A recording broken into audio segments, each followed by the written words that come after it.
اللجن اللجن اللجن اللجن يا مولا اللجن اللجن اللجن اللجن اللجن اللجن اللجن يا صاحب السماء اللجن اللجن اللجن. اعوذ باللہ من الشیطان اللعین الرجیم. بسم اللہ الرحمن الرحیم. رب اشرح لی صدری ویسر لی امری واحلل عقدۃ من لسانی یفقهوا قولی. ان اللہ وملائکتہ یصلون علی النبی یا ایھا الذین آمنوا صلوا علیہ وسلموا تسلیما.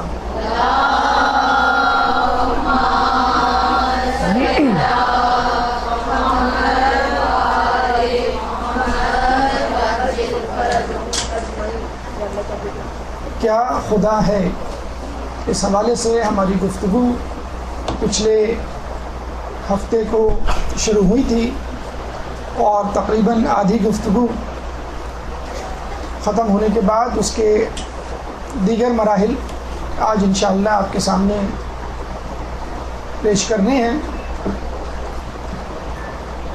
توحید کے حوالے سے یہ ایک بحث ہے اور آپ کو معلوم ہے کہ توحید اصول دین میں شامل ہے. اصول دین کے حوالے سے ہم آپ لوگوں کو بتلا چکے ہیں کہ یہ وہ شعبہ ہے جسے اکثر لوگ انڈر ایسٹیمیٹ کرتے ہیں، غفلت برتتے ہیں اور یہ سمجھتے ہیں چونکہ ہم پیدائشی مسلمان ہیں، پیدائشی مومن ہیں، چنانچہ عقائد کی دقیق بحثوں میں پڑھنے سے کوئی فائدہ نہیں. لیکن ہم یہ دیکھتے ہیں دوسری طرف کہ بین الاقوامی میڈیا، مقامی ذرائع ابلاغ اور دیگر منحرف افراد انہی عقائد پر کام کر رہے ہیں اور ان کو معلوم ہے کہ اگر عقائد میں نقائص پیدا کر دیے گئے تو وہ اسلام کی بنیادوں کو کھوکھلا کرنے میں کامیاب ہو جائیں گے. اور آپ کو یہ معلوم ہے کہ عمارت کتنی ہی بلند کیوں نہ ہو، اگر اس کی بنیاد کھوکھلی ہو گئی، کمزور ہو گئی، تو کسی بھی وقت وہ پوری عمارت دھڑام سے نیچے گر سکتی ہے. چنانچہ یہ بھی عین ممکن ہے کہ زندگی بھر میں کی جانے والی نیکیوں پر ایک ہی مرتبہ پانی پھر جائے. چنانچہ جو لوگ عقائد میں کمزور ہیں وہ اپنے عقائد کو مضبوط کریں، جو عقائد میں مضبوط ہیں وہ اپنے عقائد کی تجدید کریں. ایک ریفریشنگ کورس ہے، ایک ریفریشنگ ٹریننگ ہے جو آپ کو گاہے بگاہے اپنے ساتھ کرنی چاہیے. یوں تو خدا شناسی، عقیدہ توحید کا معاملہ بڑا اہم ہے، لیکن بسا اوقات کوئی چیز بڑے اہم ہونے کے ساتھ ساتھ سہل بھی ہو جاتی ہے. ہونا تو یہی چاہیے اہم چیز مشکل ہو لیکن سہل بھی ہو جاتی ہے. ہمارے ایک مجتہد محقق دبانی اپنی کتاب توحید سے متعلق لکھنے کے بعد جب وہ اسے گھر سے لے جا رہے تھے، کئی جلدوں پر مشتمل کتاب، تو ان کی کنیز نے ان سے پوچھا کہ یہ کیا ہے؟ تو آپ نے جواب دیا میں نے توحید پر دلائل تیار کیے ہیں، ان کو کتابی صورت دی ہے، اب ان دلائل کو اپنے طلباء تک پہنچانے جا رہا ہوں. تو کنیز نے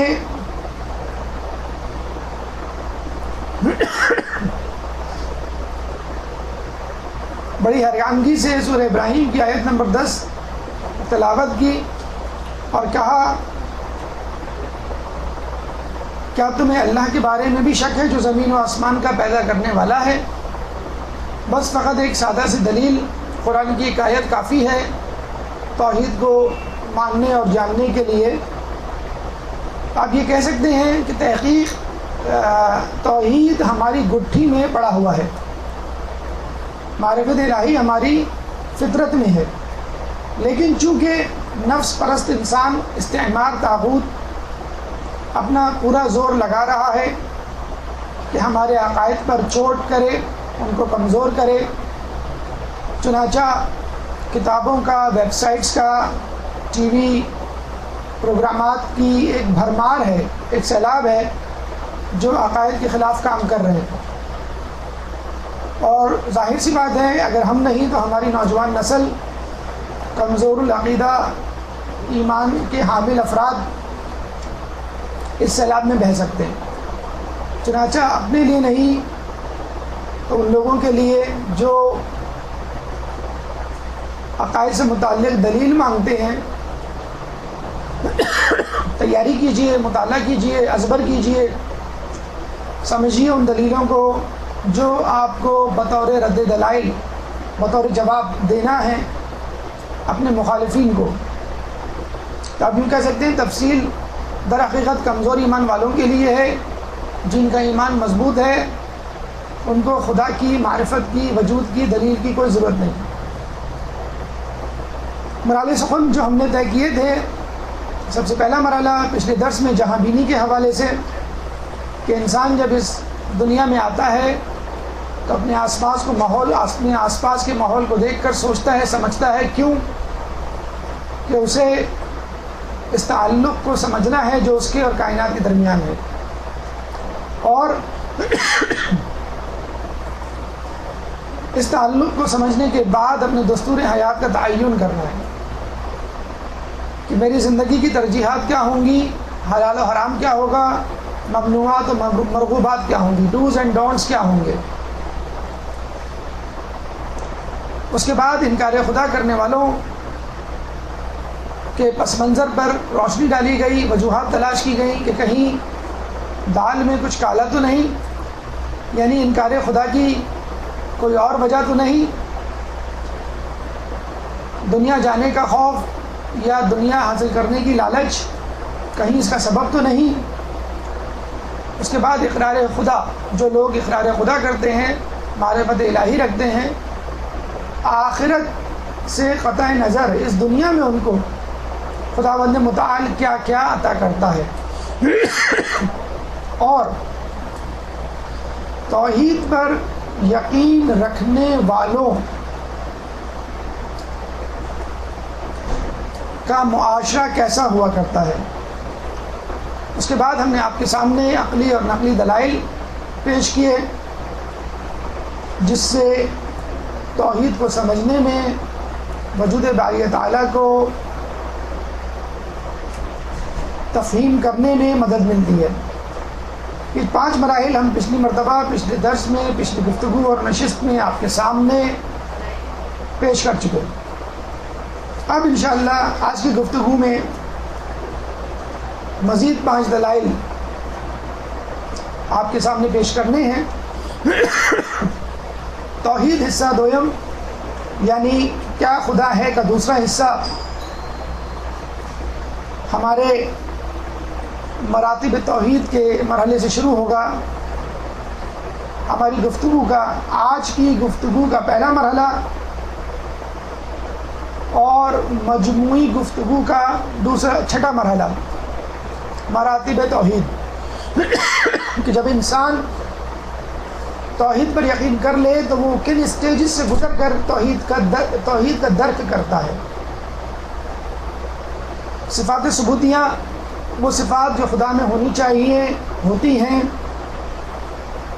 صفات سلبیہ جو صفات خدا میں نہیں ہونی چاہیے نہیں ہوتی ہیں، اور اس کے بعد ایک سے زیادہ خداؤں پہ یقین رکھنے والوں کا رد، یعنی خدا کی اوور ڈوز لینے والوں کا رد اور شرک سے پیدا ہونے والے قبیح اثرات کا جائزہ، اور اس کے بعد دیگر مذاہب میں خدا کا کیا کانسیپٹ ہے، کیا خد و خال ہیں، کیا صفات ہیں، کیا یہ وہی خدا ہے جو ہمارا خدا ہے،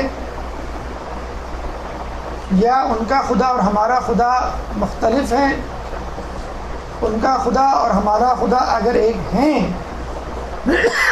تو مذاہب مختلف کیوں؟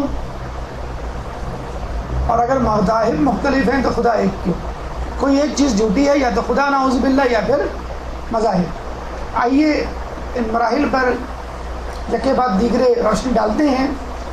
آج کے پہلے مرحلے اور مجموعی طور پہ چھٹے مرحلے یعنی مراتب توحید سے اپنی گفتگو کا آغاز کرتے ہیں۔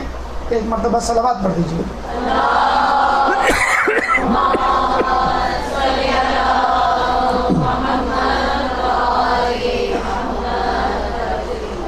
ہماری گفتگو کا پہلا مرحلہ یعنی مراتب توحید۔ دیکھیں، اگر آپ کسی کو کسی عمارت کے بارے میں اس کے ہونے کے بارے میں دلائل دیں، یعنی وہ منکر ہو کسی عمارت کا، اور پھر بعد میں آپ کے دلائل سے قائل ہو کر عمارت کو تسلیم کر لے، جب وہ اس عمارت کو تسلیم کر لے گا تو سب سے پہلا سوال اس کے ذہن میں یہ آئے گا کہ وہ عمارت کہاں ہے، کتنی ہے، کیسی ہے۔ اس عمارت کا درک کرنے کے لیے، فہم حاصل کرنے کے لیے آپ اس کو مراتب بتائیں گے کہ وہ عمارت ایک ہے یا دو ہیں یا تین ہیں، کتنی بڑی ہے، کیا اس کے اندر چیزیں موجود ہیں، کیا چیزیں نہیں ہیں۔ وہ عمارت جب شروع ہوتی ہے تو پہلے دہلیز، پھر دروازہ، پھر صحن، پھر مہمان خانہ، پھر خوابگاہ اور پھر مطبخ وغیرہ وغیرہ۔ اسی طرح اگر کوئی شخص خدا پہ یقین رکھتا ہے تو وہ کن مراحل سے گزر کر خدا کے خدوخال، خدا کی شخصیت، خدا کے وجود کو اپنے اندر فہم و فراست حاصل کرنے کے لیے سمجھ سکتا ہے۔ مراتب توحید میں سب سے پہلا مرحلہ خداوند باری تعالیٰ کے حوالے سے یہ سمجھنا ہے کہ خدا ایک ہے اور وہ چیزوں کا مرکب ہے، یعنی بسیط ہے۔ خدا ایک ہے۔ سورہ اخلاص روزانہ پڑھی جانے والی سورہ، پہلی آیت قل هو اللہ احد، کہو کہ اللہ ایک ہے۔ خدا کی ذات یکتا ہے، ایک اور یگانہ، ایک بھی ہے اور یگانہ بھی ہے، یعنی اس جیسا کوئی نہیں، اس جیسی مثل کوئی نہیں۔ مثلا آپ مارکیٹ جاتی ہیں، دکان پر ایک لباس پسند آتا ہے، ایک جوڑا پسند آتا ہے، ایک کپڑا پسند آتا ہے، دکاندار کہتا ہے کہ میرے پاس بس اب یہی جوڑا ہے۔ آپ کہتی ہیں کہ بھئی پیسے نہیں میرے پاس، میں بعد میں لے لوں گی، یا میں کہیں اور سے لے لوں گی، آپ قیمت زیادہ بتا رہے ہیں۔ تو وہ کہتا ہے کہ اس جوڑے کے علاوہ میرے پاس کوئی جوڑا نہیں، اور یہ کمپنی نے یہ مال بنانا بند کر دیا ہے، یعنی اب یہ جوڑا، یہ لباس جو ہے واحد و یگانہ ہے۔ اگر آپ نے یہ لے لیا تو ٹھیک، ورنہ یہ کہیں اور اس جیسا نہیں ملے گا آپ کو۔ خدا کی مثال ایسی ہے۔ اچھا، ایک بات ہم شروع میں بتلاتے چلیں کہ خدا کو جب سمجھنا ہوتا ہے تو مثالیں ہم کو وہی لباس کی، چیزوں کی، انڈوں کی، مرغی کی دینی پڑتی ہے، پہاڑوں کی۔ تو بات بہت عجیب سا بھی لگتا ہے کہ خدا کی وحدانیت کو، وجود کو چھوٹی موٹی چیزوں سے ہم سمجھائیں، استعارے دیں۔ تو چونکہ ہم انسان ہیں، مخلوقات میں سے ہیں، ہم کو وہی مثالیں دینی ہیں جو ہمارے آس پاس موجود ہیں۔ پچھلی مرتبہ میں نے آپ کو بتلایا تھا کس طرح ایک چھٹے امام جعفر صادق علیہ السلام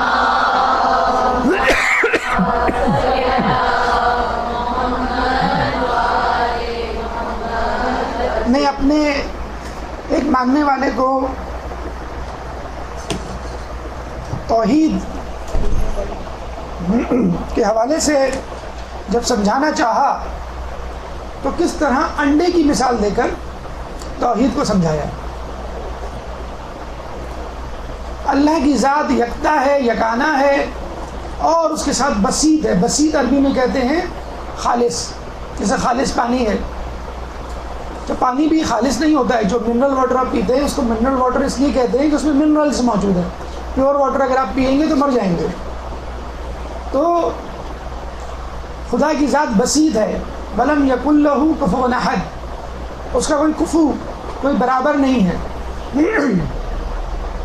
اسے ہم کہتے ہیں شادی کے لیے کفو کا ہونا بہتر ہوتا ہے۔ تو ولم یکن لہ کفوا احد، وہ یکتا ہے اور موجودات میں اس کا کوئی مانند و نظیر نہیں۔ یہاں سے عیسائیوں کی اس بات کی نفی ہوتی ہے، اس نظریے کی نفی ہوتی ہے کہ جس میں عقیدہ تثلیث شرک کی صورت میں ان کے مذہب میں داخل ہو گیا، یعنی خدا ایک نہیں تین ہے،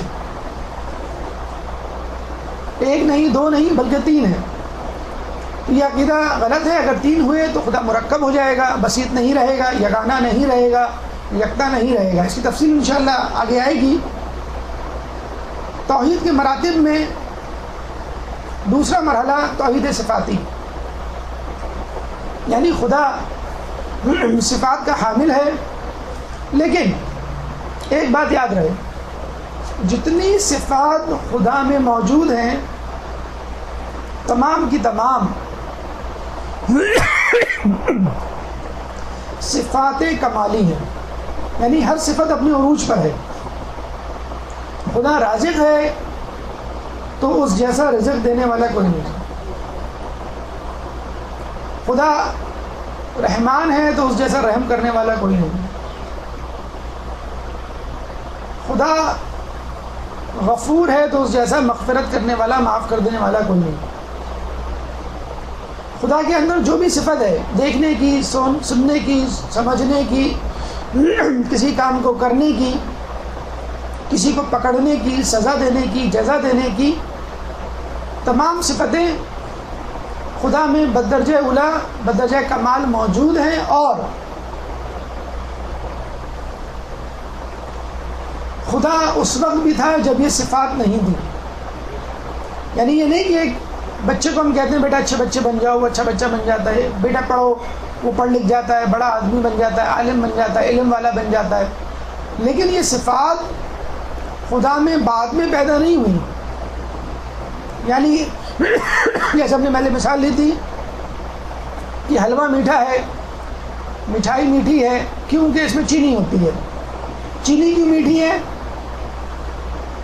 بس چینی میٹھی ہوتی ہے، چینی کو کسی اور شے کی ضرورت نہیں کہ اس میں مٹھاس پیدا کرے۔ قورمہ نمکین ہوتا ہے، رائتا نمکین ہوتا ہے، لیکن نمک کیوں نمکین ہوتا ہے؟ نمک کو حاجت نہیں کہ وہ کسی اور شے کو اپنے اندر حلول کرنے دے اور پھر نمکین بنے۔ تو خدا کو ضرورت نہیں کہ وہ کوئی صفت اپنے اندر پیدا کرے، کسی سے مستعار لے، نعوذ باللہ، اس میں یہ تمام صفات پہلے سے موجود ہیں۔ لیکن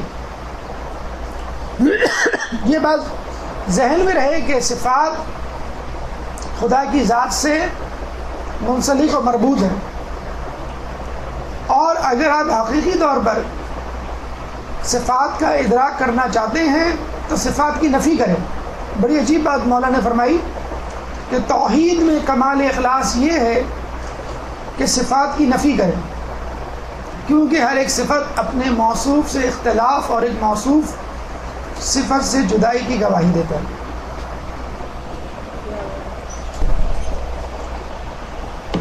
تو یہ بات ذہن میں رہے کہ خدا کی صفات الگ سے کوئی صفت نہیں ہے، بلکہ خود خدا کی ذات میں موجود ہے۔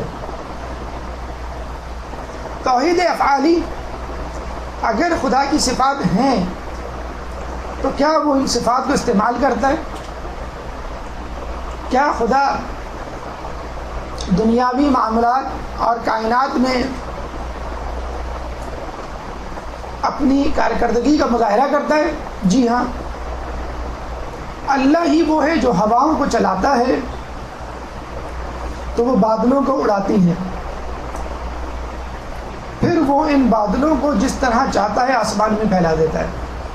یہ جو آپ کو بادلوں میں بے ترتیبی نظر آتی ہے، یہ بے ترتیبی نہیں ہے، ایک ترتیب ہے جو اللہ نے روا رکھی ہے۔ اور اگر آپ غور سے بادلوں کو دیکھیں تو اس میں اللہ نظر آ جائے گا۔ بادلوں، پہاڑوں، سمندروں، ہواؤں، حتیٰ کہ دنیا میں موجود ہر درخت کے ہر پتے کی ہلنے کی مقدار و تعداد خدا کو معلوم ہے۔ کوئی پتا خدا کے حکم کے بغیر نہیں ہل سکتا، بلکہ کتنا ہلنا ہے، کتنا سکوت کرنا ہے، یہ بھی خدا کی مرضی سے ہوگا۔ کہہ دیجئے اللہ ہی ہر شے کا خالق ہے اور البور یکتا اور سب پر غالب ہے۔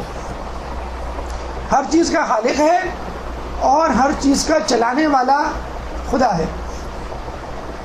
توحید ربوبی، خدا نے فقط چیزیں نہیں بنائیں،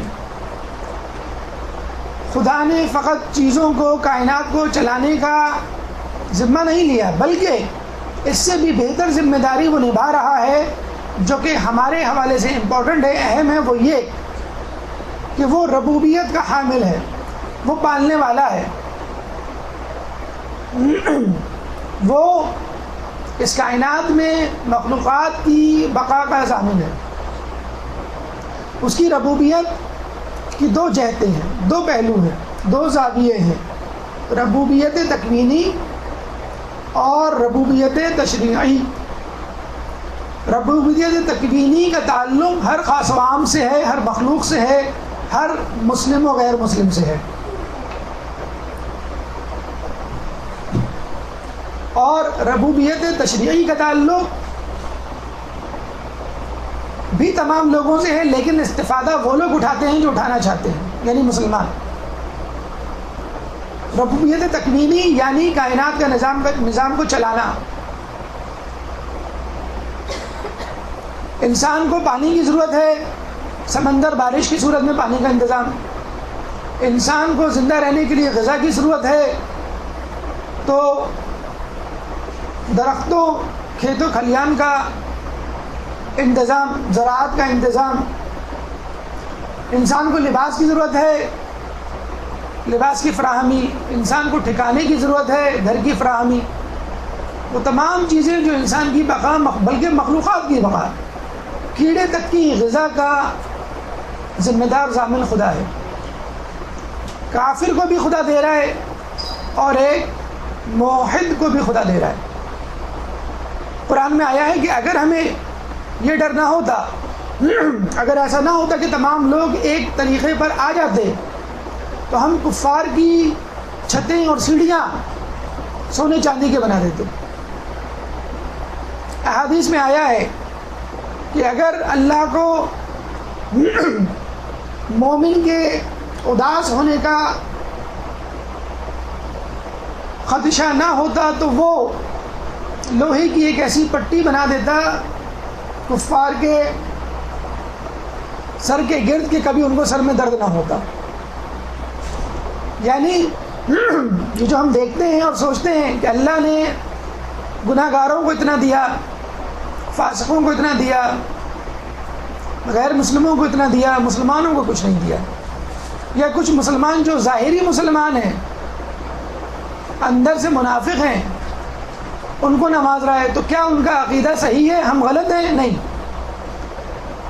اللہ تعالیٰ کی نعمتوں کی موجودگی اللہ کی رضامندی کی دلیل نہیں، ورنہ وگرنہ اللہ کی اس زندگی کے حوالے سے، دنیا کے حوالے سے، ایک درود پڑھ دیں محمد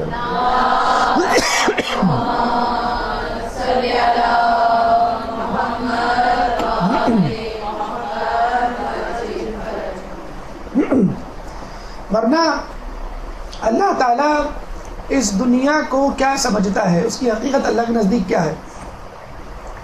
حدیث میں آیا ہے کہ اگر دنیا کی حقیقت مچھر یا مکھی کے پر کے برابر بھی ہوتی خدا کے سامنے، تو کافر کو ایک گھونٹ پانی نہ دیتا۔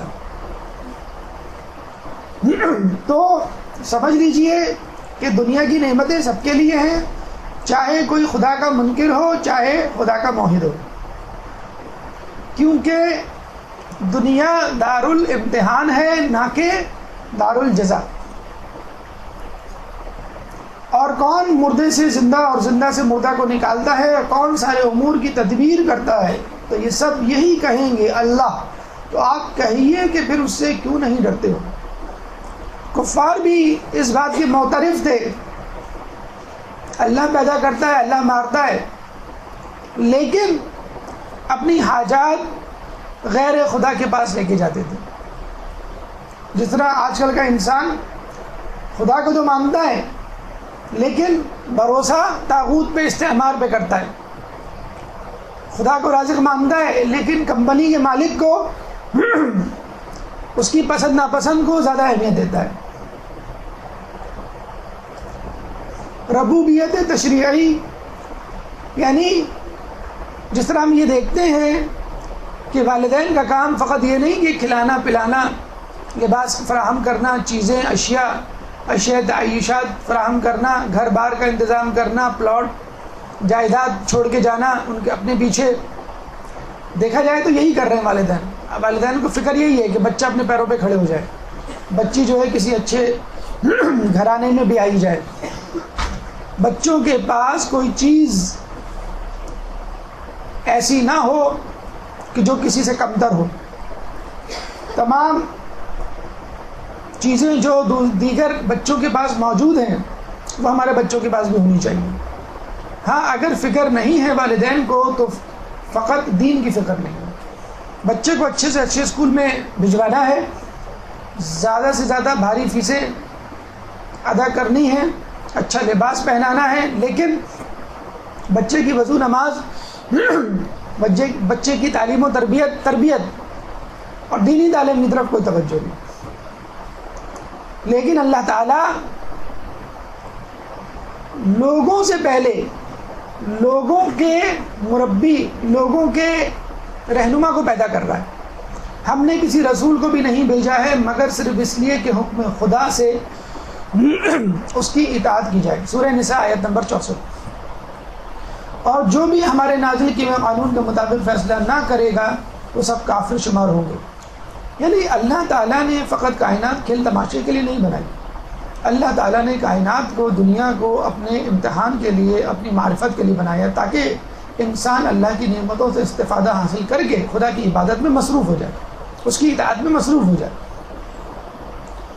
چنانچہ فقط کائنات اور دنیا کو دیکھ لینا، سمجھ لینا، اس سے استفادہ حاصل کرنا یہ جیت یا کامیابی نہیں ہے۔ کامیابی وہ ہے کہ جو اللہ چاہتا ہے۔ یہ تمام وسائل ہیں جن کو استعمال کرتے ہوئے ہمیں خدا کی اطاعت کرنی ہے، اور اس اطاعت کا مکمل بندوبست خدا نے کیا۔ انبیاء بھیجے، انبیاء کے ساتھ صحیفے بھیجے، کتابیں بھیجی، اور انبیاء کے بعد ائمہ بھیجے جو کہ پاسبان شریعت تھے۔ توحید عبادی اب تک 4 مرحلوں پر مشتمل مراتب کا تعلق اللہ سے تھا۔ اللہ یکتا و یگانہ ہے۔ توحید ذاتی، اللہ تعالیٰ تمام کائنات چلا رہا ہے۔ توحید افعالی، اللہ تعالیٰ لوگوں کا پالنے والا ہے، ان کی تعلیم و تربیت کا بندوبست کرنے والا ہے۔ توحید ربوبی، اب اللہ تعالیٰ کی ان صفات کے مقابلے میں انسان کا کیا فرض بنتا ہے کہ وہ اس خدا کے آگے جھک جائے اور اس کو اپنا معبود تسلیم کر لے اور خود کو اس کا غلام بنا لے۔ اور یقیناً ہم نے ہر امت میں ایک نبی بھیجا ہے کہ تم لوگ اللہ کی عبادت کرو، طاغوت سے اجتناب کرو، سورہ نحل آیت نمبر 36۔ ایاک نعبد و ایاک نستعین، ہم تیری ہی عبادت کرتے ہیں، تجھی سے مانگتے ہیں۔ عبادت بھی اللہ کی کرنی ہے اور مانگنا بھی اللہ سے ہے۔ ہاں اللہ کے مقرر کردہ افراد سے مانگنے میں بھی کوئی قباحت نہیں۔ تو یہ وہ مرحلہ ہے کہ جہاں پر انسان کی ذمہ داری شروع ہوتی ہے، اور توحید کو سمجھنے کے بعد انسان کے لیے ضروری ہے کہ وہ اپنے آپ کو تیار کر لے اس خدائے یکتا کی عبادت میں کہ جس کا وہ ایک ادنا سا غلام ہے، جس کی وہ ایک ادنا سی مخلوق ہے۔ اب آئیے ہماری گفتگو کا 7واں مرحلہ، صفات ثبوتیہ، جن کو صفات جمال بھی کہتے ہیں، وہ صفات جو خدا میں موجود ہیں۔ یہاں یہ بات یاد رہے کہ آپ نے غالباً اپنے بچپن میں صفات ثبوتیہ یعنی قدیم ہے، قادر ہے، اللہ حی ہے، عالم ہے، صادق ہے، وغیرہ وغیرہ پڑھی ہوں گی، 7 یا 8 یا 9 یا 10۔ تو لوگوں نے یہ سمجھ رکھا ہے کہ شاید اتنی ہی تعداد میں خدا میں صفات موجود ہیں، اس سے زیادہ نہیں. تو یہ جان لیجئے ہر اچھی صفت خدا میں موجود ہے اور ہر بری صفت خدا میں موجود نہیں. لیکن چونکہ چند صفات کا تعلق ہم سے اکثر رہتا ہے اور اس کے بارے میں اشکال احتمالات پیدا ہوتے رہتے ہیں، چنانچہ علماء اعلام نے انہی صفات کا تذکرہ کیا ہے. ورنہ ہر اچھی صفت خدا میں موجود ہے اور ہر بری صفت سے خدا مستثنی ہے. پہلی صفت، خدا قادر ہے. کس طرح کا قادر ہے؟ قادر مطلق ہے، ایبسولوٹ پاور اس کے پاس ہے. اس کو کسی سے مشورہ لینے کی ضرورت نہیں، نصیحت پکڑنے کی ضرورت نہیں، نعوذ باللہ، کسی کو دیکھ کر اس کی نقل کرنے کی ضرورت نہیں، کسی کی تقلید کی ضرورت نہیں، کسی سے تعاون کی ضرورت نہیں. قادر مطلق ہے، جو کرے گا انڈیپینڈنٹلی، غیر منحصر، غیر متزلزل طور پہ کرے گا، انفرادی طور پہ کرے گا، اجتماعی طور پہ نہیں کرے گا. نبی کبھی مشورہ یا نصیحت قبول نہیں کرے گا. نبی بھی اگر اس کو مشورہ دے گا کہ میں جن لوگوں کو تبلیغ کر رہا ہوں ان کا مزاج ایسا ہے، وہ یہ چاہتے ہیں، اگر تو کہے تو میں اس طرح کر لوں، نہیں. خدا نے جو کہہ دیا سو کہہ دیا. نبی لوگوں کے درمیان رہتا ہے، ان جیسا ہے. ہو سکتا ہے آئیڈیا دے دے خدا کو کہ بھئی اس طرح اگر کر لیا جائے تو لوگ زیادہ منقلب ہو جائے، نہیں.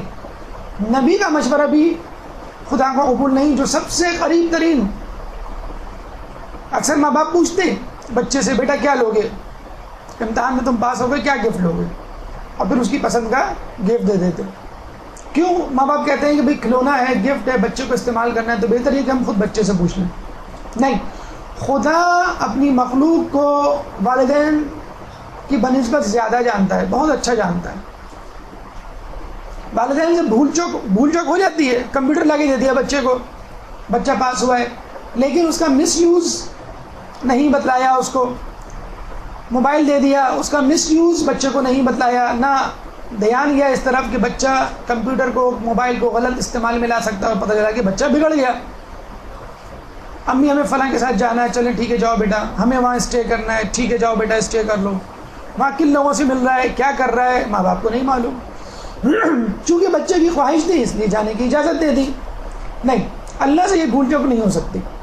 اللہ نبی سے زیادہ، ہر کسی سے زیادہ اپنے بندوں کو خوب سمجھتا. اب یہ جان لیجئے کہ اعمال، افعال، کام دو طرح کے ہیں، افعال ممکنات، افعال محالات. افعال ممکنات یعنی جو کام ممکن ہیں، ان کی دو قسمیں ہیں، حسن اور قبیح، یعنی اچھے کام اور برے کام. اللہ سچ بول سکتا ہے، جی ہاں بول سکتا ہے، بولتا ہے. اللہ زندگی عطا کر سکتا ہے، جی ہاں عطا کرتا ہے. اللہ سزا دے سکتا ہے، جی ہاں سزا دیتا ہے. اچھا نعوذ باللہ، اللہ جھوٹ بول سکتا ہے؟ جی بول سکتا ہے. تو کیا جھوٹ بولتا ہے؟ جی نہیں، جھوٹ نہیں بولتا. اچھا یہ ممکن ہے اللہ اچھے کام کرنے پر سزا دے اور برے کام کرنے پر انعام دے؟ کر سکتا ہے ایسا، لیکن نہیں کرتا. تو جن کاموں کا تعلق قباحت سے ہے، قبیح ہیں جو اعمال، ان کو خدا انجام نہیں دیتا. دے سکتا ہے. اسی طرح کی بات آئمہ انبیاء سے منسوب کی جاتی ہے. آئمہ قادر ہیں گناہ کرنے پر، جی ہاں کر سکتے ہیں، لیکن نہیں کیے. بھائی دیکھیں نا، ایک چیز پہ آپ کی قدرت ہی نہیں اور آپ نہ کر سکے، یہ کوئی بڑی بات نہیں. فرشتے گناہ نہیں کر سکتے، اس لیے نہیں کرتے، اسی لیے ان کو وہ شرف نہیں بخشا گیا جو انسان کو بخشا گیا. آئمہ اور انبیاء گناہ کر سکتے ہیں لیکن نہیں کیا انہوں نے. اب آئیے اس طرف کہ خدا ابھی کام نہیں کرتا، نہ اس کا اس سے تعلق ہے. کیونکہ مسلمانوں میں ایک مکتب ایسا بھی ہے جو یہ کہتا ہے کہ خدا ظلم کر سکتا ہے اور کرتا ہے، اور وہ جائز ہے اس کے لیے ظلم کرنا. ہو سکتا ہے قیامت میں اس کو کوئی اچھا لگے، کسی پر رحم آ جائے، تو ہو سکتا ہے وہ معاف کر دے. یعنی ہو سکتا ہے وہ اس شخص کو جہنم میں نہ ڈالے جس نے تمام عمر جو ہے وہ اپنی گناہوں میں گزار دی، اور ہو سکتا ہے نیکوکاروں کو جہنم میں ڈال دے، ہم اس سے نہیں پوچھ سکتے کوئی، تو خدا کر سکتا ہے، نہیں کرتا، نہیں کرے گا۔ اب آئیے حسن اور قبیح یعنی ممکنات کی بات ہو گئی، اب آئیے محالات پہ۔ خود مولا سے بھی کسی نے ایک سوال کیا خدا کے اعمال افعال کے حوالے سے، تو مولا نے بھی یہی جواب دیا کہ تمہارے سوال کا تعلق محالات سے ہے، یعنی یہ محال ہے کہ خدا یہ کام کرے۔ جیسے ایک سوال پچھلی مرتبہ آیا تھا کہ کیا خدا ایسا پتھر بنا سکتا ہے جس کو وہ خود بھی نہ اٹھا سکے؟ ایسا کام جس سے اس کی الہیت پر ضرب پڑے وہ کیوں کرے؟ یہ آؤٹ آف کوسچن ہے۔ جیسے آپ موبائل کی دکان پر جائیں اور کہیں کہ یہ جو موبائل ہے بلیک رنگ کا یہ کیا کلو ہے، تو کہے گا بھئی یہ کلو کا حساب تو نہیں معلوم، یہ تو ماڈل نمبر ہے اور یہ اس طرح، آپ کہیں نہیں مجھے کلو کے حساب سے لینا ہے، تو یہ ممکن ہی نہیں ہے، کیونکہ جتنا چھوٹا مختصر لائٹ موبائل ہوگا وہ مہنگا ہوگا، الٹا حساب ہوگا۔ بہرحال یا انڈے خریدنے جائیں تو آپ کہیں کہ بھئی کیا گز دے رہے ہیں، آپ کیا میٹر دے رہے ہیں، کیا سینٹی میٹر کا حساب ہے، کیونکہ بھئی انڈے تو درجن کے حساب سے ہوتے ہیں، یا کیلے جو ہے آپ کلو کے حساب سے خریدیں مثلا، تو ایک چیز ویلڈ نہیں ہے، اور آپ جو ہے وہ سوال اس سے کر رہے ہیں کہ کیا یہ ممکن ہے، تو یہ محال ہے۔ خدا اپنے جیسا خدا بنا سکتا ہے، یہ سوال محال ہے۔ تو یہ کہنا ہے کہ خدا سب کچھ کر سکتا ہے تو محال کام کام ہی نہیں کہلاتے کہ جن کو وہ کرے۔ تو خدا قادر مطلق ہے، اور مطلق میں حسن اور قبیح دونوں کاموں کی کرنے کی صلاحیت رکھتا ہے، لیکن صرف حسن کام انجام دیتا ہے۔ خدا قدیم ہے، بہت پرانا ہے۔ لوگ کہتے ہیں بہت پرانا ہو گیا ہے، ہو سکتا ہے بوڑھا ہو گیا ہو، جس طرح انسان بوڑھا ہو جاتا ہے۔ تو چنانچہ اب ہم نے سائنس اور ٹیکنالوجی میں ترقی کر لی ہے، اب ہم خدا کو زیر کر سکتے ہیں، نعوذ باللہ۔ اب ہم خدا کی طرح انسان بنا لیں گے، خدا کی طرح زمین تخلیق کر لیں گے اور خدا کو قابو کر لیں گے، نعوذ باللہ۔ تو خدا کی جو قدامت ہے، خدا اگر قدیم ہے تو کیسا قدیم ہے، کتنا پرانا؟ جب سے چاند سورج ستارے اس وقت سے ہے؟ جی نہیں، خدا اس سے بھی پہلے سے۔ کیوں؟ خدا نے ان چیزوں کو تخلیق کیا۔ خدا نقطۂ آغاز سے پہلے سے ہے۔ دیکھیں انسان کی عمر یا زمانے کا تعلق سورج سے ہے۔ ہم یہ کہتے ہیں بھائی یہ چیز جو ہے وہ ایک دن پرانی ہے۔ ایک دن کا مطلب یہ ہوا کہ زمین نے اپنے گرد جو ایک چکر لگایا اس کو آپ پیچھے پھیر دیں تو وہ ایک دن واپس چلا جائے گا۔ یا یہ جو فرنیچر ہے وہ 10 سال پرانا ہے، تو اس کا مطلب کیا ہوا؟ ایک سال میں دنیا سورج کے گرد ایک مرتبہ چکر لگاتی ہے، تو دنیا نے 10 مرتبہ سورج کے گرد چکر لگایا، تب یہ شخص، یہ چیز، یہ شے 10 سال پرانی بنی۔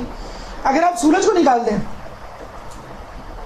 تو دنیا کس کے گرد چکر لگائے گی؟ جو چکر نہیں لگائے گی تو سال مہینے نہیں بنیں گے، تو تاریخ وجود میں نہیں آئے گی۔ تو خدا تو خود سورج کا بنانے والا ہے۔ جب سورج نہیں تھا تو خدا تھا۔ اسی طرح جنت کے بارے میں کہا جاتا ہے کہ جنت میں لوگوں کی عمریں نہیں بڑھیں گی، جوان ہوں گے سب کے سب، کچھ روایت کے مطابق 33 سال پہ جوان ہوں گے سب کے سب، اور کوئی بوڑھا نہیں ہوگا۔ کیوں نہیں ہوگا بھائی؟ عمر کیوں نہیں بڑھے گی؟ اس لیے کہ ہو سکتا ہے کہ اللہ تعالیٰ سورج اور دیگر چیزوں کو جن سے ہم رات اور دن اور سال مہینے کا تعین کرتے وہ نکال دے۔ تو ہمارے زمانے کا تعلق سورج سے ہے، چاند سے ہے، زمین کے گھومنے سے ہے۔ جب یہ چیزیں گھومنا بند کر دیں گی، سورج چاند نہیں ہوگا، تو پھر عمر کا زمانے کا کوئی تعلق نہیں۔ چنانچہ خدا ہمیشہ سے ہے، یعنی زمانے سے بھی پہلے سے ہے۔ اور خدا ہمیشہ رہنے والا ہے اور خدا باقی ہے، یعنی ان دونوں کے درمیان پاسٹ پریزنٹ فیوچر، خدا ہمیشہ سے ہے، ہمیشہ رہے گا اور مسلسل ہے. یہ نہیں کہ پہلے تھا اب غائب ہو گیا نعوذ باللہ اور کچھ عرصے بعد آ جائے گا، نہیں، مسلسل ہے. کل بھی تھا، کل سے پہلے بھی تھا، کل بھی ہوگا اور کل کے بعد بھی ہوگا. تو ایسے قدیم کو قدیم سرمدی کہتے ہیں. قدیم ازلی پلس قدیم ابدی قدیم باقی کو ملائیں تو قدیم سرمدی بنتا ہے. تو خدا ایسا قدیم ہے کیونکہ خدا سورج، چاند اور دیگر اشیاء کا محتاج نہیں عمر بھی. خدا عالم ہے. عالم کسے کہتے ہیں؟ جو پڑھے لکھے، کتابوں کو ازبر کرے، نظریات یاد کرے، چیزوں کو حفظ کرے. اس کا مطلب کیا ہوا؟ پہلے وہ عالم نہیں تھا، اب عالم بنا. پہلے وہ جاہل تھا، علم حاصل کرنے کے بعد عالم بنا. تو کیا خدا کے ساتھ بھی ایسا ہے؟ جی نہیں. خدا کے لیے بہترین لفظ ہے علیم. خدا عالم نہیں ہے، خدا علیم ہے. اور علیم ہی کا لفظ خدا کے ناموں میں سے ایک نام قرار پایا ہے. علیم یعنی جو شخص ہمیشہ سے جانتا ہو، جو پہلے جاہل نہ ہو.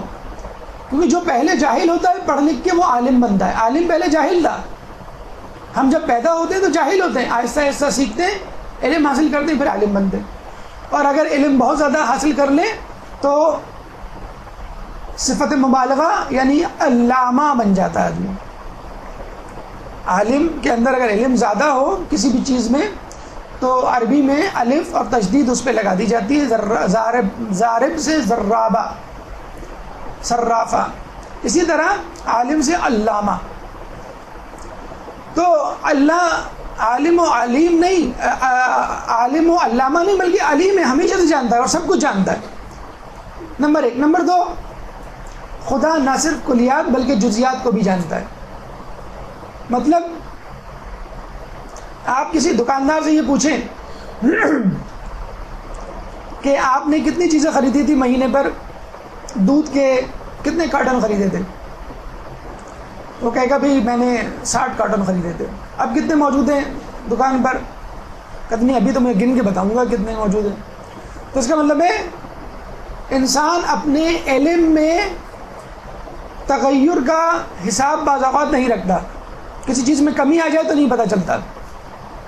تو خدا کو معلوم ہوتا ہے کہ کون سی چیز کم ہو گئی ہے، کون سی چیز زیادہ ہو گئی. بلکہ خدا تو چیزوں کو اس وقت بھی جانتا تھا کہ جب وہ وجود میں نہیں آئی تھی. ہمارے پیدا ہونے سے پہلے وہ جانتا تھا. انسان ہے، سیارے کی دریافت کی، 9 کے بعد 10واں، 10ویں کے بعد 11واں ستارہ سیارہ دریافت کر لیا. تو کیا یہ سیارہ پہلے موجود نہیں تھا؟ موجود تھا، دریافت ابھی ہوا ہے. اس کا مطلب یہ ہوا کہ انسان کے علم میں اضافہ ہوا ہے. اللہ کے علم میں اضافہ نہیں ہوتا. اللہ کا علم ہمیشہ سے کامل ہے اور نہ ہی کمی ہوتی ہے. اور اگر کسی شے میں کوئی کمی ہوتی ہے تو اللہ اس کو بھی جانتا ہے. یعنی آپ کے سر کے بال 90,000 ہیں. ویسے عموماً جو کالے بال رکھتے ہیں ان کے 90,000 بال ہوتے ہیں، اور جو براؤن ہیئر رکھتے ہیں ان کے 1,10,000 ہوتے ہیں. اور جو ریڈ بال رکھتے ہیں، خیر یہاں تو نہیں ہوتے ہیں، امریکہ یورپ میں ہوتے ہیں، ان کے 1,00,000 بال ہوتے ہیں. تو بہرحال تو کتنے بال جھڑ گئے اس ہفتے، وہ تو شیمپو کمپنی والے بھی نہیں بتا سکتے. دعویٰ کر سکتے ہیں وہ کہ بال جھڑنا بند ہو جائیں گے، لیکن وہ آپ نہیں بتا سکتے جس کے سر پہ خود بال ہے. لیکن اللہ جانتا ہے، ہر چیز کا حساب ہے. اگر آپ یہ کہیں کہ بھئی امیزون کی جنگل میں فلاں درخت پہ کتنے پتے ہیں، کل کتنے تھے، آج کتنے، تو اللہ اس کا بھی ادراک رکھتا ہے. جب ایک فرشتہ بارش کے قطروں کا 1000 ہاتھ والا، آپ نے سنا ہوگا، حساب رکھ سکتا ہے، تو اللہ کیوں نہیں حساب رکھ سکتا؟ تو یہ نہ سمجھیے کہ اللہ بڑی چیزوں کو تو جانتا ہے، چھوٹی چیزوں کو نہیں جانتا. جیسے کمپنی کا باس ہے، وہ بڑے بڑے بزنس ڈیلز تو اس کو پتہ ہوتی ہیں، لیکن چھوٹے چھوٹے خرچے چائے پانی کے نہیں پتہ ہوتے اس کو، جو دفتر میں ہو رہے ہوتے ہیں. تو اللہ ہر چھوٹی سے چھوٹی چیز وَمَن يَعْمَلْ مِثْقَالَ ذَرَّةٍ خَيْرًا يَرَهُ وَمَن يَعْمَلْ مِثْقَالَ ذَرَّةٍ شَرًّا يَرَهُ، کہ وہ چھوٹی چھوٹی نیکی بھی دیکھ لے گا اور بڑی بڑی نیکی بھی۔ کہتے ہیں کہ قرآن کی سب سے زیادہ ڈرانے والی آیت یہ ہے کہ اللہ چھوٹی سی چھوٹی چیز بھی دیکھ لے گا اور بڑی سی بڑی، چھوٹی سی چھوٹی برائی بھی دیکھ لے گا، چھوٹی سی چھوٹی نیکی بھی دیکھ لے گا۔ تو اللہ ہر قسم کا علم رکھتا ہے۔ خدا حی ہے، یعنی زندہ ہے۔ کچھ لوگوں کے مطابق نعوذ باللہ خدا نے کائنات پیدا کر کے کچھ لوگوں کے حوالے کر دی، اب وہ جانے اور دنیا والے جانے۔ کچھ غالی مومنین کا بھی یہی حال ہے، وہ کہتے ہیں کہ دنیا پیدا کر کے ائمہ کے اہل بیت کے حوالے کر دی اور خود خدا جو ہے وہ گھر بیٹھ گیا۔ جیسے باپ جو ہے دکان کو باپ بیٹے کے حوالے کر دیتا ہے، بیٹا تم سنبھالو، اب میں بوڑھا ہو گیا ہوں، ریٹائر ہو گیا ہوں۔ ایسا نہیں، نعوذ باللہ خدا ہی کے ہاتھ میں ساری لگامیں ہیں۔ ہاں، اس کے متعین کردہ بندے، خاص بندے، من ذا الذی یشفع عنده الا باذنہ، کہ اس کی اذن، اس کی حکم کے بغیر کوئی شفاعت نہیں کر سکتا۔ ہاں، کچھ بندے اس نے متعین کر دی ہیں، اہل بیت سمیت بہت سارے لوگ جن کی شفاعت کے ذریعے سے آپ خدا تک پہنچ سکتے ہو۔ خدا مدرک ہے، یعنی خدا دیکھتا ہے، اور خدا کا دیکھنا ہمارے دیکھنے سے مختلف ہے۔ آنکھیں اس کا ادراک نہیں کر سکتی اور وہ آنکھوں کا ادراک کرتا ہے، اور وہ لطیف و خبیر ہے۔ سورہ انعام آیت نمبر 103۔ دیکھیں، ایک شخص دیکھتا ہے کیوں؟ کہ اس کی آنکھیں ہیں۔ اگر آنکھیں نہ ہوتی تو وہ نہ دیکھ سکتا، لیکن ضروری نہیں ہے۔ آپ کو شاید یاد نہ ہو، بچپن میں ایک مووی آیا کرتی تھی بایونک مین، تو اس کی ایک آنکھ جو ہے وہ آرٹیفیشل تھی، مشین کی تھی، تو وہ بہت دور تک دیکھ لیتا تھا، یعنی آنکھ نہیں تھی لیکن پھر بھی دیکھتا تھا۔ کسی کا ہاتھ ٹوٹ جائے، ڈاکٹر آج کل آرٹیفیشل آرم لگا دیتے ہیں، تو اس کا مطلب کیا ہوا؟ آرٹیفیشل چیزیں بھی وہ کام کر سکتی ہیں جو آپ کی نیچرل چیزیں کرتی ہیں۔ اگر آپ کی آنکھ میں کان کے سائز کا، کان کی شکل کا کوئی آرگن لگا دیا جائے، اس سے بھی آپ دیکھنے کا کام لے سکتے ہیں۔ تو جب انسان یہ سب کچھ کر سکتا ہے تو خدا نہیں کر سکتا؟ خدا چاہے تو کان سے سن لے، خدا چاہے تو آنکھ سے، کان سے دیکھ لے، اور خدا چاہے تو آنکھوں سے سننے کا کام لے لے۔ اور دوسری بات یہ کہ خدا کو اس بات کی محتاجی نہیں ہے کہ وہ ناک، کان، منہ، آنکھیں رکھے اور پھر معلومات کا تبادلہ کرے، معلومات لے، نہیں، اس کے بغیر بھی وہ کر سکتا ہے۔ تو ہم آنکھ کے محتاج ہیں، خدا آنکھ کا محتاج نہیں ہے۔ اسی لیے دیکھنا اور ہے اور درک کرنا اور ہے، یعنی کسی چیز کو دیکھنا الگ بات ہے اور کسی چیز کو سمجھنا اور بات ہے۔ بچہ ہے، اس کے سامنے آپ کوئی بڑی کتاب رکھ دیجئے، عالم دین کی توضیح مسائل رکھ دیجئے، خیر وہ تو بڑوں کے سامنے بھی رکھ دیتے ہیں، بعض اوقات نہیں سمجھ میں آتا کہ کیا لکھا ہوا ہے۔ تو دیکھنا اور ہے اور اس کو سمجھنا ایک اور ہے، اور بات ہے۔ خدا مرید ہے، مرید وہ نہیں کہ وہ کسی کا مرید بن گیا ہے، مرید مطلب ارادہ رکھتا ہے۔ جب وہ کسی چیز کا ارادہ رکھ لے، کر لے، تو وہ چیز ہو جاتی ہے۔ اور تمام اشیاء تخلیق ارادہ خداوندی کی محتاج ہیں۔ خدا کا علم بالمصلحت ہے، اور خدا کا کوئی کام مصلحت سے خالی نہیں ہوتا۔ سورہ نحل اللہ فرماتا ہے انما قولنا لشیء اذا اردناه ان نقول له کن فیکون۔ اچھا، کن فیکون کی بحث بھی چل پڑی ہے کہ کچھ لوگ کہتے ہیں کہ خدا محتاج ہے کیا کن کہنے کا کہ وہ چیز ہو جائے، فیکون؟ جی نہیں، خدا کن کہنے کا بھی محتاج نہیں۔ آپ کے گھر مہمان آئے، آپ ان سے بیٹھے باتیں کر رہے ہیں، مہمان نے اچانک کہا اچھا بھائی اب ہم چلتے ہیں، بڑی دیر ہو گئی۔ آپ فوراً گردن گھما کے آنکھ کے اشارے سے اپنی بیٹی کو آنکھوں میں کچھ کہتی ہیں، فوراً بیٹی جاتی ہے اور شربت کا گلاس لے آتی ہے۔ آپ نے کہا مہمانوں کے سامنے کہ بیٹے ان کے لیے کچھ خاطر تواضع کا نہیں۔ آپ ٹی وی دیکھ رہی ہیں، اذان مغرب ہوئی، دادی گھر میں آتی ہیں اور آپ کو دیکھتی ہیں، کیا مطلب ہوا کہ بیٹا نماز کا ٹائم ہو گیا، ٹی وی بند کر دو۔ آنکھوں میں بچے بڑے سمجھ لیتے ہیں کہ کیا کرنا چاہیے۔ تو خدا کیا کہنے کا محتاج ہے کہ ہو جا تو وہ چیز ہو جائے گی؟ یہ ہمیں سمجھانے کے لیے۔ کن فیکون کی بڑی دلچسپ تشریح مولا علی کرتے ہیں، اور وہ کہتے ہیں خداوند متعال جس چیز کو خلق کرنا چاہتا ہے اسے کہتا ہے ہو جا۔